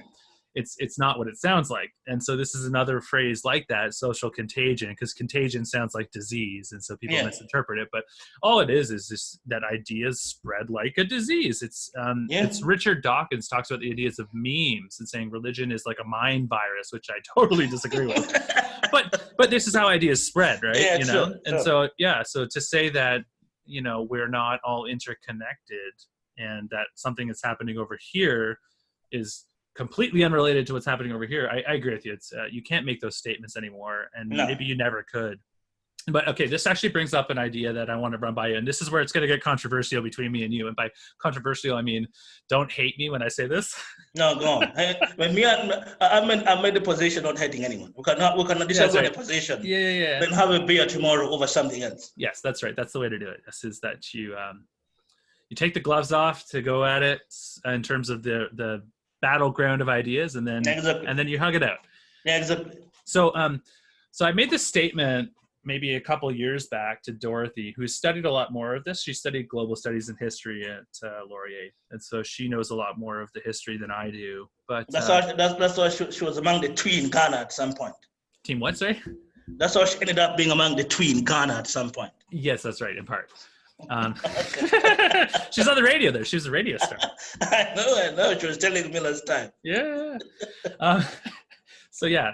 Okay, yeah. So I made this asinine comment, which maybe it's not asinine. I don't know. No, that's a very big word to use for a comment. But go for my own comment. Yeah, that's right. That's me talking about my own comment. Okay, just so we're clear.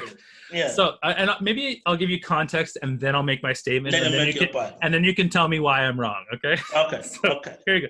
So I was watching this video which had to do with the history of Japanese culture and the development of Japan, because it's very fascinating. It's very old, and Japanese culture is incredible. It's very unique out there in the world. So there was this event that occurred where I think it was the British just showed up at some point, and they didn't colonize Japan, but they showed up, and there was this interaction. This, like what we're talking about, this social contagion. And the specific moment was a Japanese garb. Up to that point, people would wear these robes, right? And they were all tied, and they still do this. They tied it up with a sash, right? Like the little robe. On the center. You know what I'm talking about? So, So then the British people showed up, and they're like, "Oh, buttons."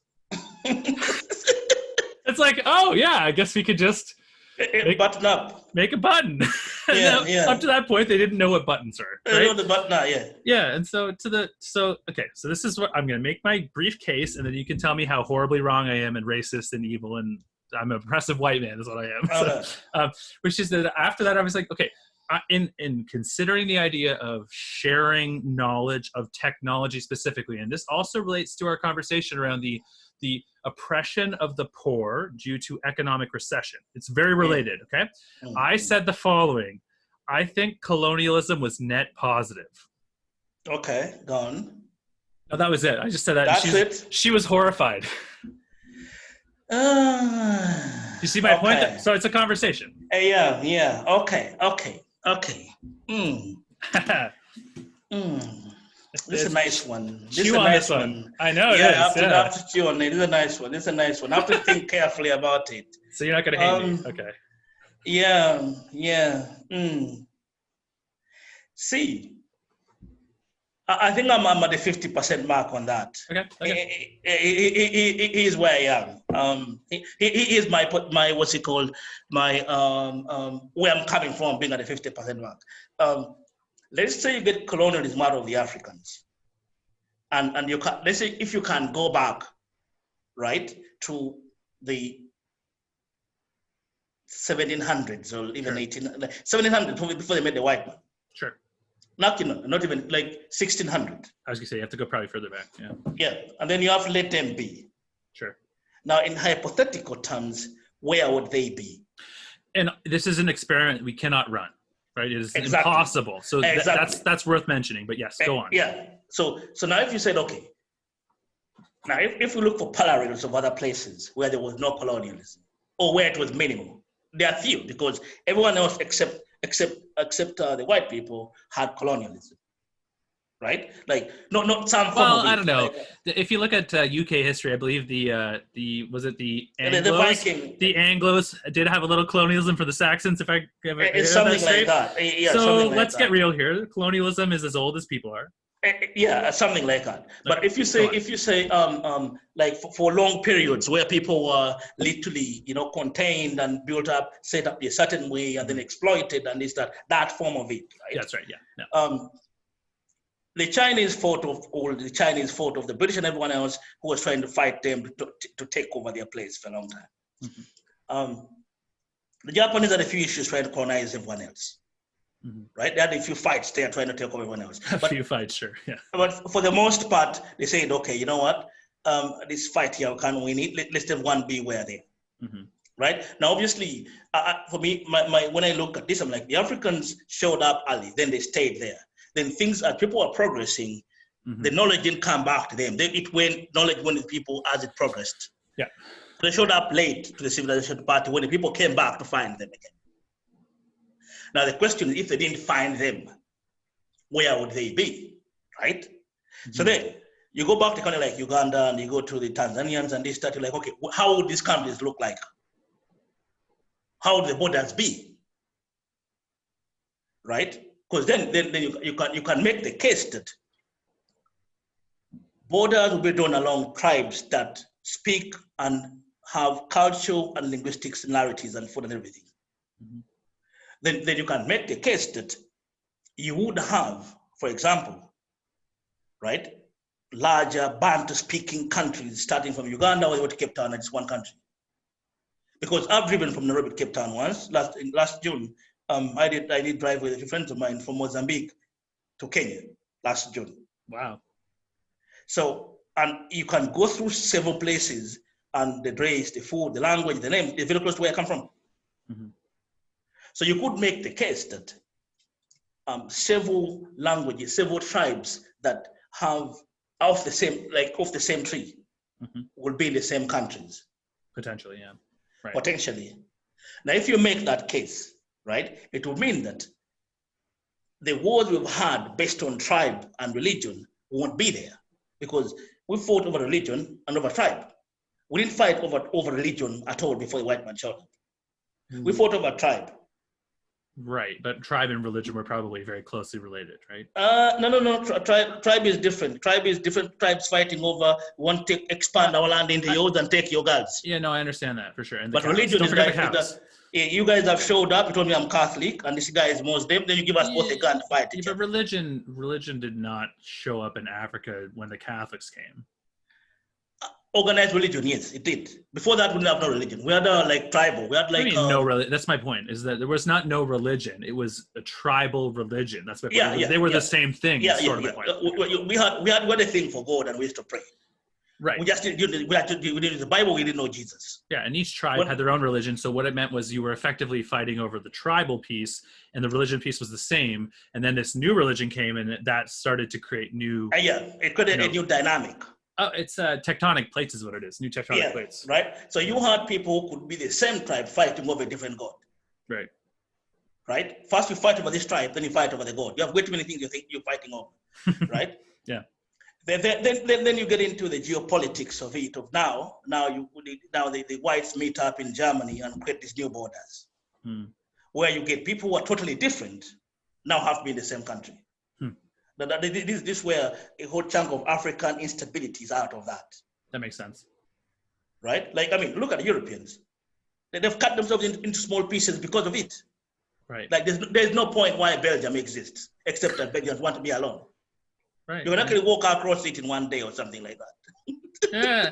But isn't like, it's like the Kaji, was it the oh God, I feel terrible now. I'm forgetting the language. Is it Niwa or Dinka? Which was that? No. It's not neither of those. It's the more even more localized actually. In Contagion, it's the cuckoos. The cuckoos. Cuckoos, yeah. And then across the border there was a guy, the Ugandan guy who ripped me and Chris Earl off. Jimmy, if you're watching this, I think it was worth it. The story. He has your number. Yeah. But it was they're right across the border. It's a different language, but it was like it was the same, you know. And it's just, like, so there's this border between South Sudan and Uganda, and it was like, whatever. They should, exactly. Should it be the same? Yeah, probably. So it go should ahead. Be exactly. Yeah. So in summary, I'm saying, okay, there's a whole body of thought that says, hey, if the societies were allowed to organically grow and stay out of the First and Second World War, stay out of the religion wars and this, that, maybe it could be a different place. Mm-hmm. But it's being hypothetical, I don't know. Mm-hmm. Now, on the flip side, now here's what we have. We have all these borders. Literally, you have to force a guy who is Viking like you to live with a guy who is English in the same country. Welcome to Canada. Exactly. But yeah, it can be done. It can be done. Yeah, it can be done, but it takes time. It takes. It does, yeah. Yeah. Interbreeding. It takes interbreeding. Interbreeding and this, that, right? That's right. But then the problem is that the entire world is moving so fast. No one is giving you time for you to grow organically. Everyone wants you to be where you've got a constitution, all of you are living together and having a good time. Yeah, go into quarantine, right? Do it now. Do it now, right? So you've got these high expectations for people whose evolution is still right here. Gotcha. Yeah. Right. Cultural evolution, like developing these borders on a more and this, that. So then you have all these issues that in intrinsic terms are quite valuable for the evolution of the country, that the Africans won't have time to develop because of so many other things going on. Like before you can even think about this, they've told you now you're communist again. Yeah, exactly. Then to want to be a capitalist now, you have to think like this guy here who came yesterday from the US. Right? Now, before now, they told you now you're Christian. Now they told you you're communist too. Right? And this is how communism works. And you have 2 days to figure this shit out. And people have been doing this. They've been doing this for like 400 years. They haven't figured it out. Yeah. It's pretty messed up. Yeah. So you look at it, you're like, okay, how can you get the net gain or net negative? I can't give you an answer. Yeah, that's right. Of course you can. I mean, that's not the point, really. Point is to say that, up to that point, I think there's a lot of conversation that goes on around colonialism that highlights all of the things that you're talking about. These are really obvious problems. Like, and by problems, I mean catastrophic problems. Right? Yeah. Like, this has blown up an entire continent, right? And I think if I were to make an argument to say that it was net positive, I would have to look at a global scale. I think if you look at the continent of Africa, I would be more inclined to say that it was net negative. Yeah, but I think if you told me out of 100, I'll say 51%. In Africa or globally? Yeah. Like in Africa, especially for the Africans. 51% negative or positive? Yeah, negative. Yeah, something like that. Because the positive things is they're harder to articulate. There's a lot of structural issues in life that are difficult for people to wrap their heads around because they're not prima facie logical. Yeah. Right? And so one of those things is free speech, right? It's not like obvious why that's important, right? You have to kind of arrive to that through a philosophical reasoning or through empathy, which is, I think actually the theme of our first podcast might have been empathy. Hey, you know what? I think we ended up there without thinking about it. And this is the beautiful thing about our format, right? Is that it's organic, right? So anyway, but yeah, so I think that there are these things that happen in the world that we have a natural tendency to, and we'll get into this one, not today because I'm very passionate about this, but the belief of the existence of something called free will, right? People, I think by default believe that this is a reality of the universe, that you and I have free will. Now I have extensive argumentation as to the contrary, and we can get into that down the road. And you can, if you haven't thought much about it, you can go ahead and do a little preliminary research. But all I'm saying is think about it. Think a lot about it. Yeah, there's a default state for a lot of beliefs, and I think with colonialism, it's kind of like it's really easy to point to the horrific, murderous body count. Like that's easy to point to. Say like, look at all the bodies. Like this is colonialism, right? But it's harder to point to the buttons for the Japanese people. That's harder to do. True. You know what I mean? And this is also why I think communism is more evil than fascism. And this is controversial probably too. Fascism is very evil, but I think communism is more evil because of the bodies and because it doesn't seem bad on its face. Yeah, basically communism kills you as a cancer. That's right. Everything looks fine. Yeah, fascism is the guy with the gun on your head. That's right. Yes, and so that's exactly right. It's obvious. Yeah, you got it. It's obvious that like, okay, this is the problem, right? Yeah, exactly. This is not. This sounds great, and then it turns to murder. Right? Exactly.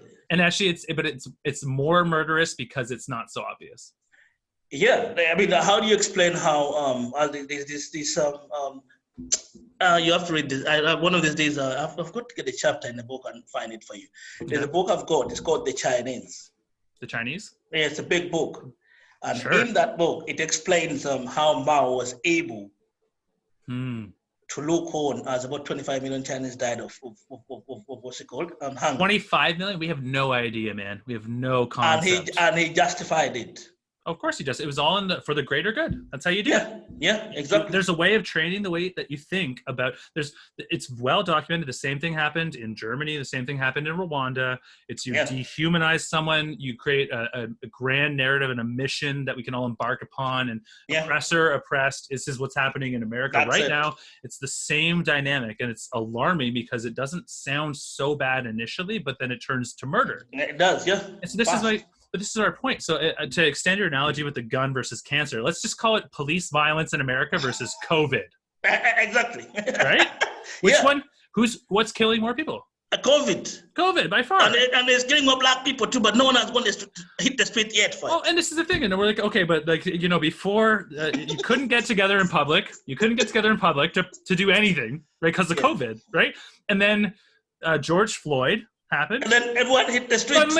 Suddenly it's okay because the mayor of New York says, I believe as follows, COVID is less of a threat than systemic racism in America. And I'm like, oh my God. What are we even talking about? You know what? He has got a point there though. Because go ahead. Here's where I swear is coming from. Right? Yes, COVID is killing people. Right? Now, and it's killing them fast, like a gun on your head.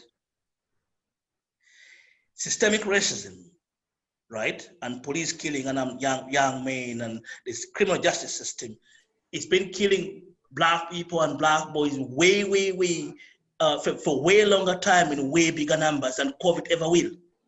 I mean, just ask yourself, how many people were lynched between 1900 and 1930? I do not know, but do you know? Well, conservatively, somewhere in the tens of thousands. Right. That's still not 200,000 though in 1 year. Well, not all of them are black though. Oh, interesting.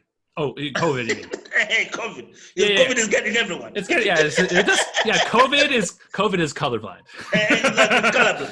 That's right. But the cops are shooting black people, and then the judges and the judges were giving black people maximum sentences that they don't give everyone else. That's why they say okay. There's what's it called? Sorry, let me finish this quickly. There's 10% of the people who make half the prison population. Right. So if you look at all these factors, and the guy says, hey, we have a COVID problem, but the police problem is bigger, and the rest of the world is bigger. Okay. I see where it's coming from. Yeah, I see where. Okay, so no. So you're making a rational argument, which I understand. I don't think that's what he was doing at all. He was politicizing. Okay. No, that's all. That's the mayor. The mayor on this point, that's him. That's what he was doing. Let's get real, okay?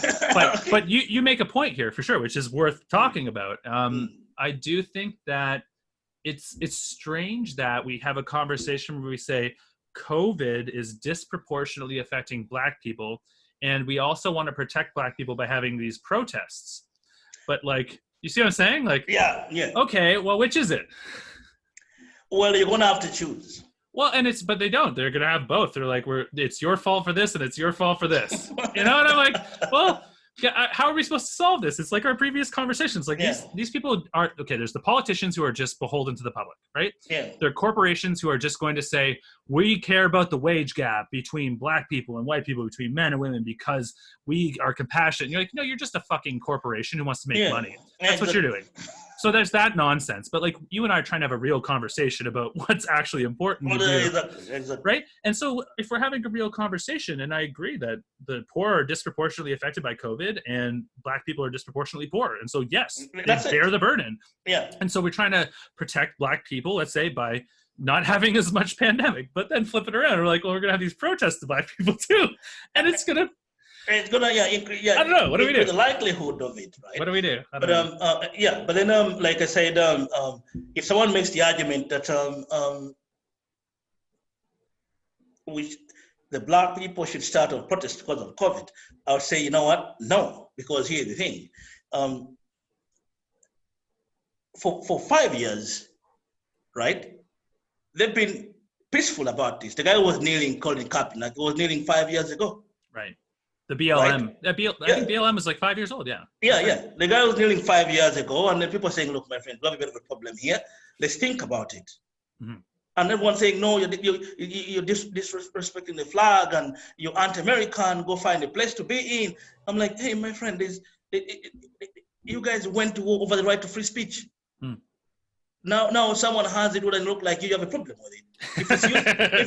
If it's your right to speak, you're going to fight for it. When someone fights for his, you say that they're being un-American." That's cute. Yeah, it's cute, isn't right? it? So now, 4 years down the road, right? The same guy is still kneeling, but this time now he has one kneeling with him.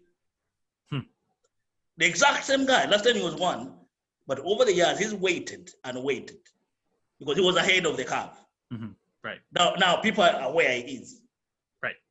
Right? Because they're aware he is, they're banning the street. They're not banning it now because they didn't try to talk to people. They did. People didn't listen. Mm-hmm. Right? Now they've said, okay, if you won't listen when we try to pick up the phone and call you, we're going to come and burn down the building where you are.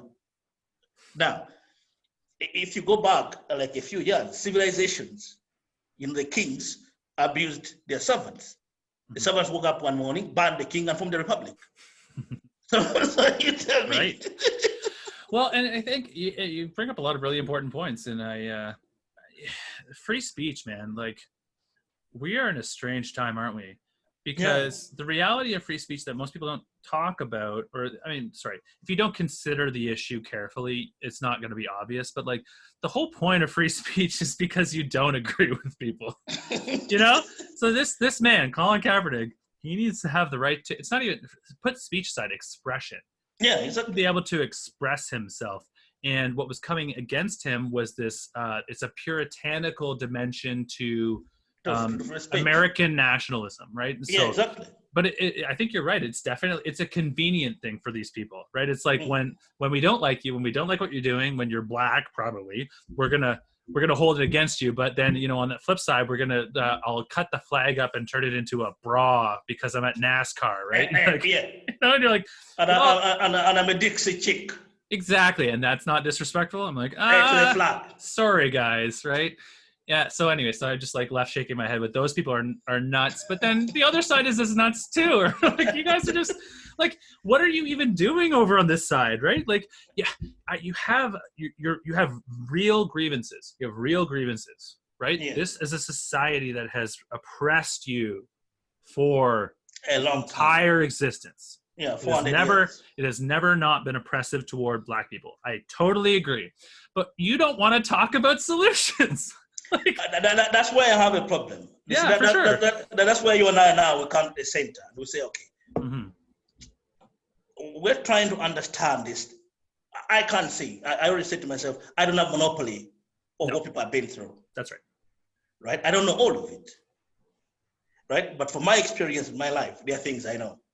And I've lived through apartheid, man. Like, yeah, and I've read a few books to give myself what I think is a fair rounded view of these things. Mm-hmm. And I've said to myself, okay, I don't like all that stuff people have done and they've done to each other and this, that. But not liking them and trying to make an argument over what I don't like, it doesn't help. It doesn't move my soul anywhere farther than I want to be. That's right. So what I've said to myself is, okay, I've got a few tools here, a few degrees and a few friends. I'm going to do a few simple things, like the Hamiltons of these worlds have done, and the Marshalls of this, like my mother, do something simple, like put a girl in school. Mm-hmm. Right? If you can put 5 girls in school, that means you're going to stop, many more kids being born early. So if you want to do population growth, like I tell my friends who say, oh, the girls can't have kids early, this, that. I'm like, look, my friend, you can only going to do that if you put a girl in school. If you tell a Ugandan man that I want to get your girl not to get pregnant, he's going to say, give me my girl now. because when she's pregnant, I'm going to get land and the car. Oh. But if you tell me, give me your girl, I'm going to put her in school so that one day maybe, she can be a nurse and help you when you're old. They're going to give you the girl. When the girl in school, you tell her birth control. But if you tell the dad, don't tell the girl about birth control, the dad will say, no, what do you mean birth control? Right? So the nuance of understanding how to make an impact, in a way that moves the needle forward without offending anyone. That's really what things are about. Yeah, and I agree. And I think that that's the value in listening, right? And to have the history and the stories and to understand your lived experiences, because you're going to understand the problem differently than I am. Yeah, but we're still oriented towards solutions, right? And so you and I say, okay, yeah, if you have an overpopulation issue, guess what? It's very simple. Make sure that your GDP is growing. Make sure that women get educated, right? That's it. And that's pretty much, and you empower them to sort of occupy whatever position they want in society. If you do those things, women choose to have less children. Exactly. That's it. But you can't walk to an African man in Uganda and tell him, hey. Yeah, by the way, your daughter.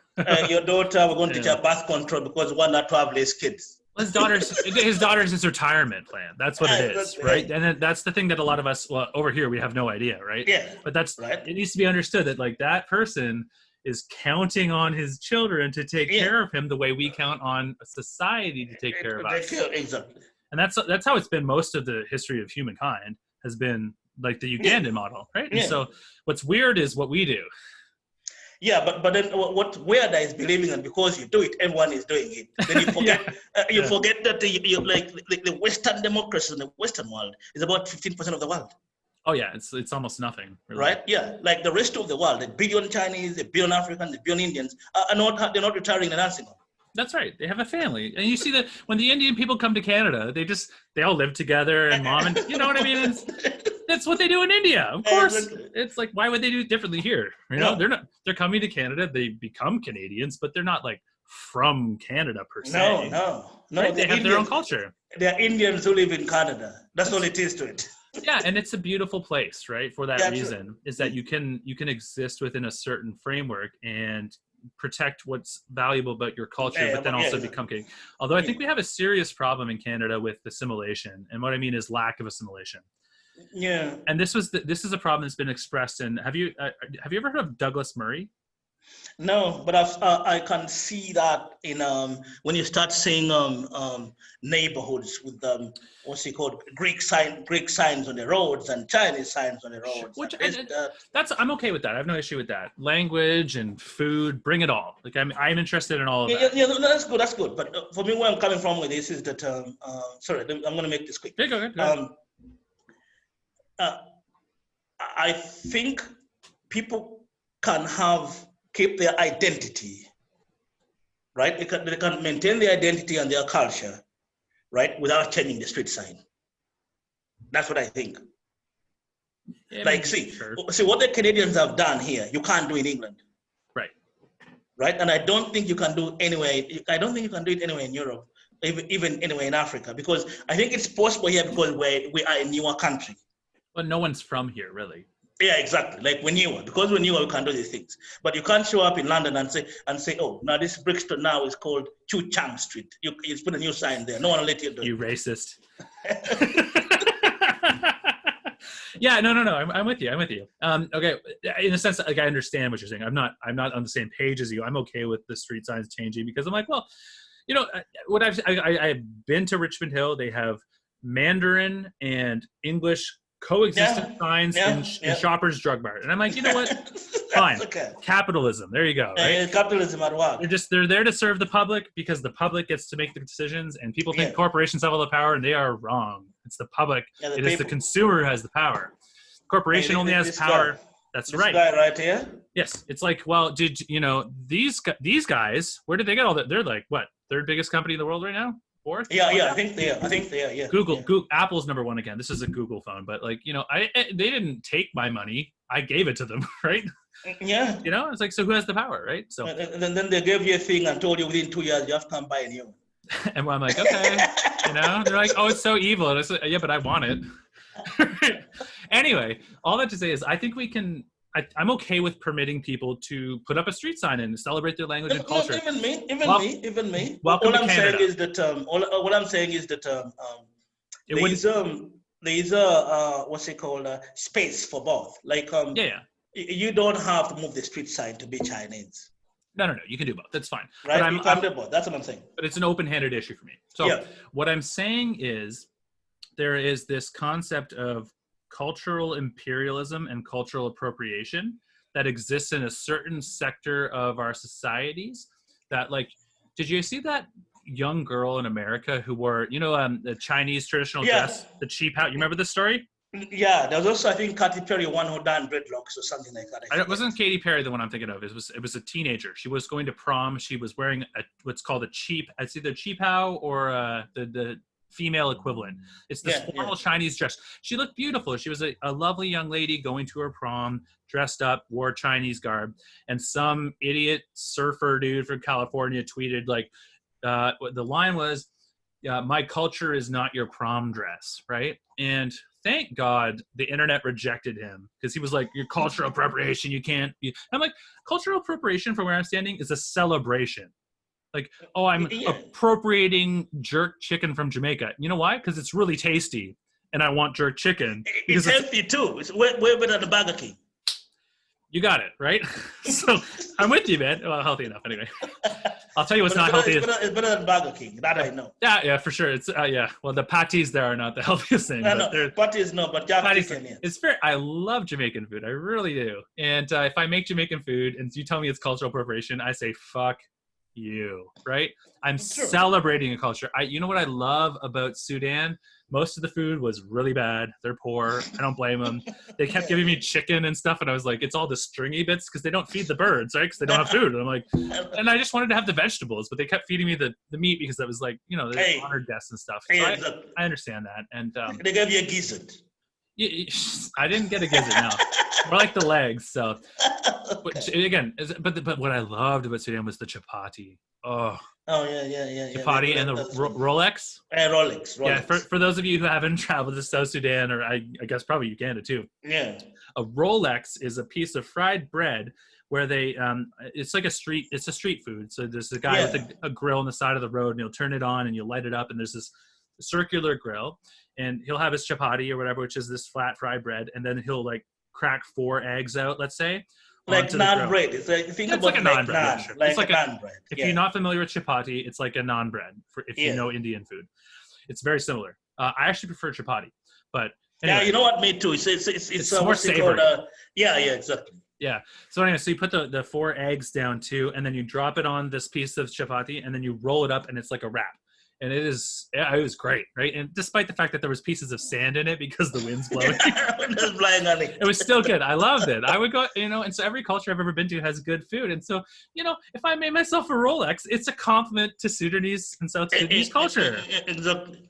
And so then that's cultural appropriation, but then cultural imperialism is another thing, right? Where we have to, like, not only can we not borrow the best stuff we enjoy from other cultures, but we also can't give the best things we have to anyone else. Right? No, and so cultural imperialism, you can't export Western values. I'm like, we can't export the Enlightenment rationality to people. I'm like, hello. Well, we've done that already now. Well, yeah, and thank God we did, right? Exactly. It was a good thing. Western society has good things and bad things. There are good things that if we give them to the world, that's a gift. It is not imperialism. It is a gift to the world, right? And so some of those just keep Donald Trump to yourself. Yeah. You want to talk about Enlightenment values, eh? He is postmodern. He is anti-Enlightenment. He's like, what is truth? We don't know. So no, it doesn't exist. So okay, but like, let's talk about Western values that are important. Equality of the sexes.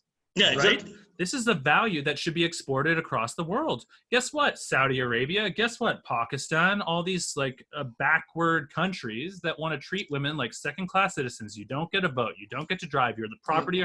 Guess what? That's nonsense. No, we have arrived at a more enlightened place, and we want to export that value. And you can tell me I'm evil, but it's the really ironic thing is it's the people on the left wing who want to protect these Muslim countries from discrimination, right? And they're like, Yeah, well, yeah. you know, it's just they're extremists. And I was like, extremists? This is Saudi Arabian law.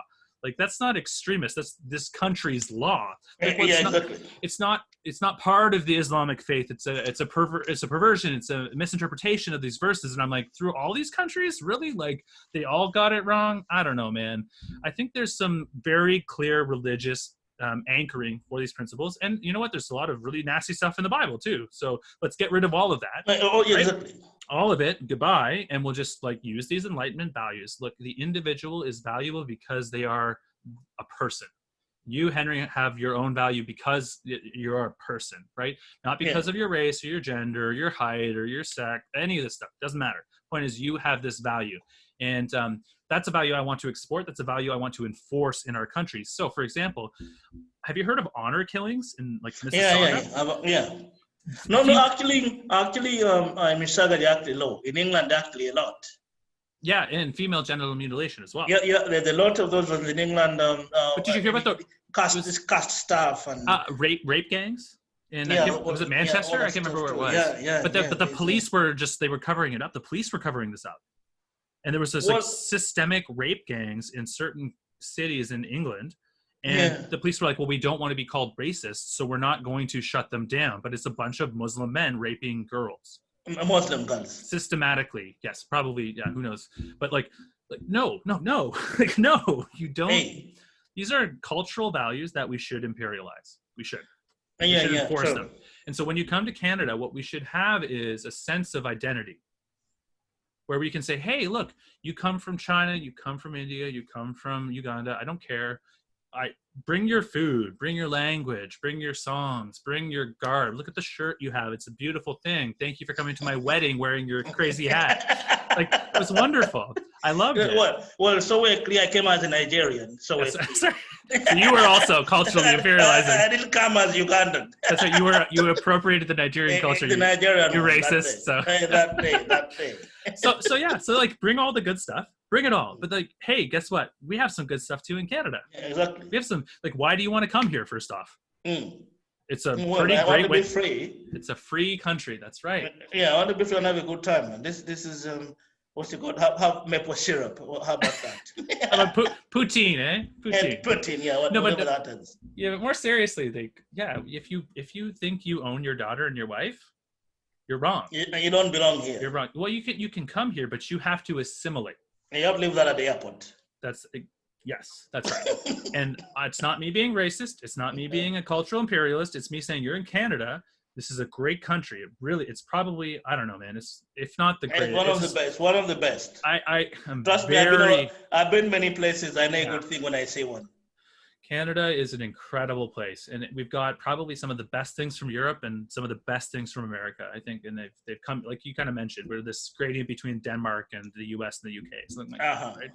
What a wonderful place to exist. You don't get to bring bullshit into my country and expect that we're going to tolerate it. I will be intolerant, and anyone who tolerates that is actually, they're sexist.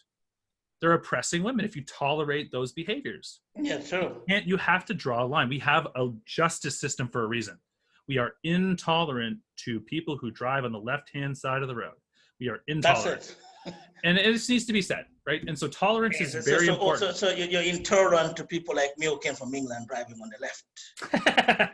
Yeah, I mean, I've tried it. It's hard. So, and Jamaicans too, don't forget.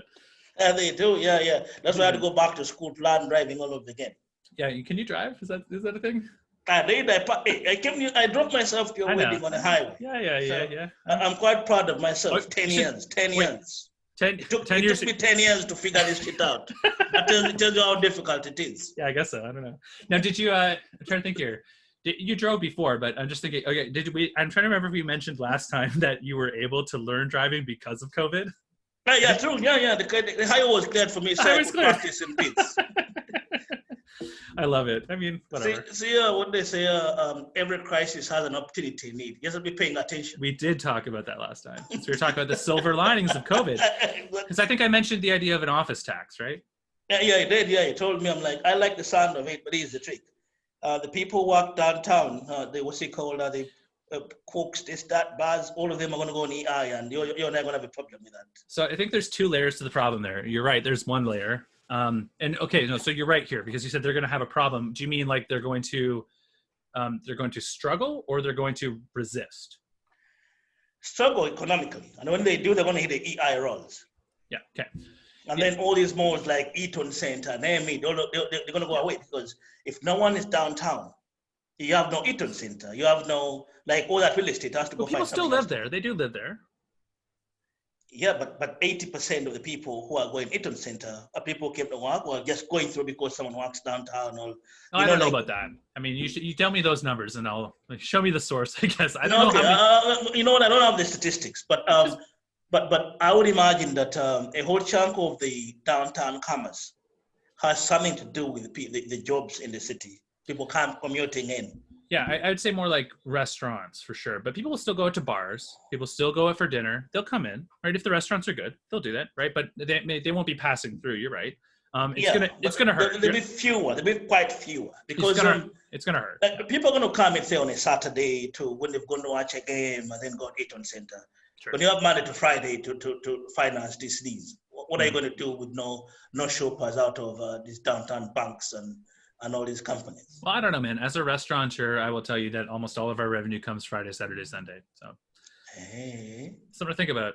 So, anyway, park that for a second. I think the other so there's the struggle economically of these businesses, but then there's also the political struggle to actually get the law through. Right? Yeah. And so I think that on this side, because you and I know that there's all these politicians have their buddies, and who are the buddies? Well, these are the people who own the buildings. Yeah, exactly.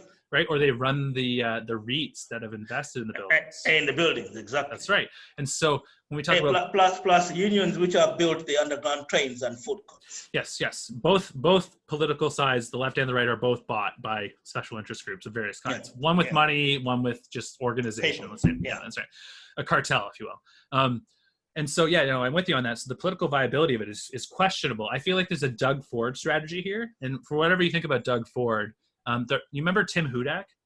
Yeah. You remember his plan to so he that election was in the bag, right? Kathleen Wynne, she had that hydro scandal or whatever was going on. And she had way too many things. She had way too many things going wrong at this. Yeah, but this was Tim Hudak, so not Doug Ford. Tim Hudak. Remember this previous election. So it was his election to lose and he lost it. How did he lose it? Well, he had what we might call sound policy. And I agree. I actually think a lot of his policy was very sound. The problem is he was honest. Well, you have to lie. Being a politician, you have to lie a few times. Yeah, he was like, well, we're going to have 1 million jobs program. And he's like, that sounds nice, right? He's like, and to get there, we're going to fire 100,000 public servants. And they're all like, see ya, Tim. And so he didn't get in, right? It was his to lose, and he lost it. Doug Ford, what did he say? You remember the line? He says, we're going... I think, what did he say? No, I forget what he said. We're going to find efficiencies. Then he said the buck a beer, too. Yeah, Buckabee or whatever. But I'm talking about, he basically said we're going to fire 100,000 civil servants. Without using those words. And so he got in. And so there's two questions here. What's the right policy measure? And then what's the political viability of it? Oh, how do you communicate it? Yeah, how do you get there? Yeah, such that you can actually get into power to make these changes, right? And that's the problem with American politics. The reason that they're screwed before anything starts at this point because they've got this duopoly that's in charge, right? And both sides are bought and sold by, maybe the unions or maybe the Southern Poverty Law Center, NAACP, those kinds of folks.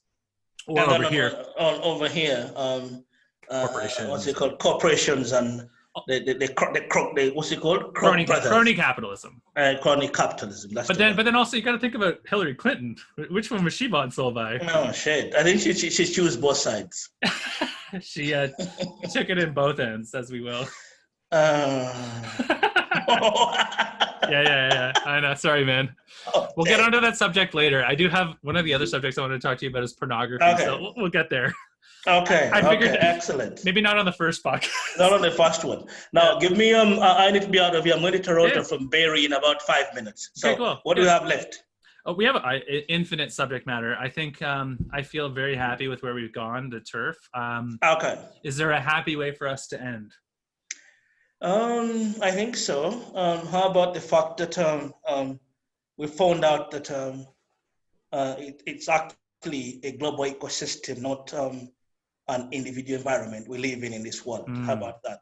Interconnectedness, yeah. Yeah, interconnectedness. And let's talk once again about Charles Hamilton Houston and Ruth Bader Ginsburg. Yeah, how they connect. Actually, I like that topic because I didn't put a lot of it in my brain today.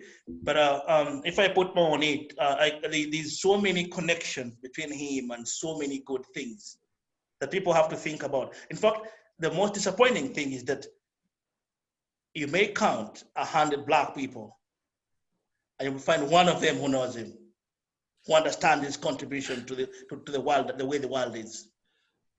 Yeah. And that's why I'm really happy that I did bring that up for our first podcast, because I think that when you shared that story with me, I thought this is something that everybody needs to hear about, everyone. And so let's spread the word.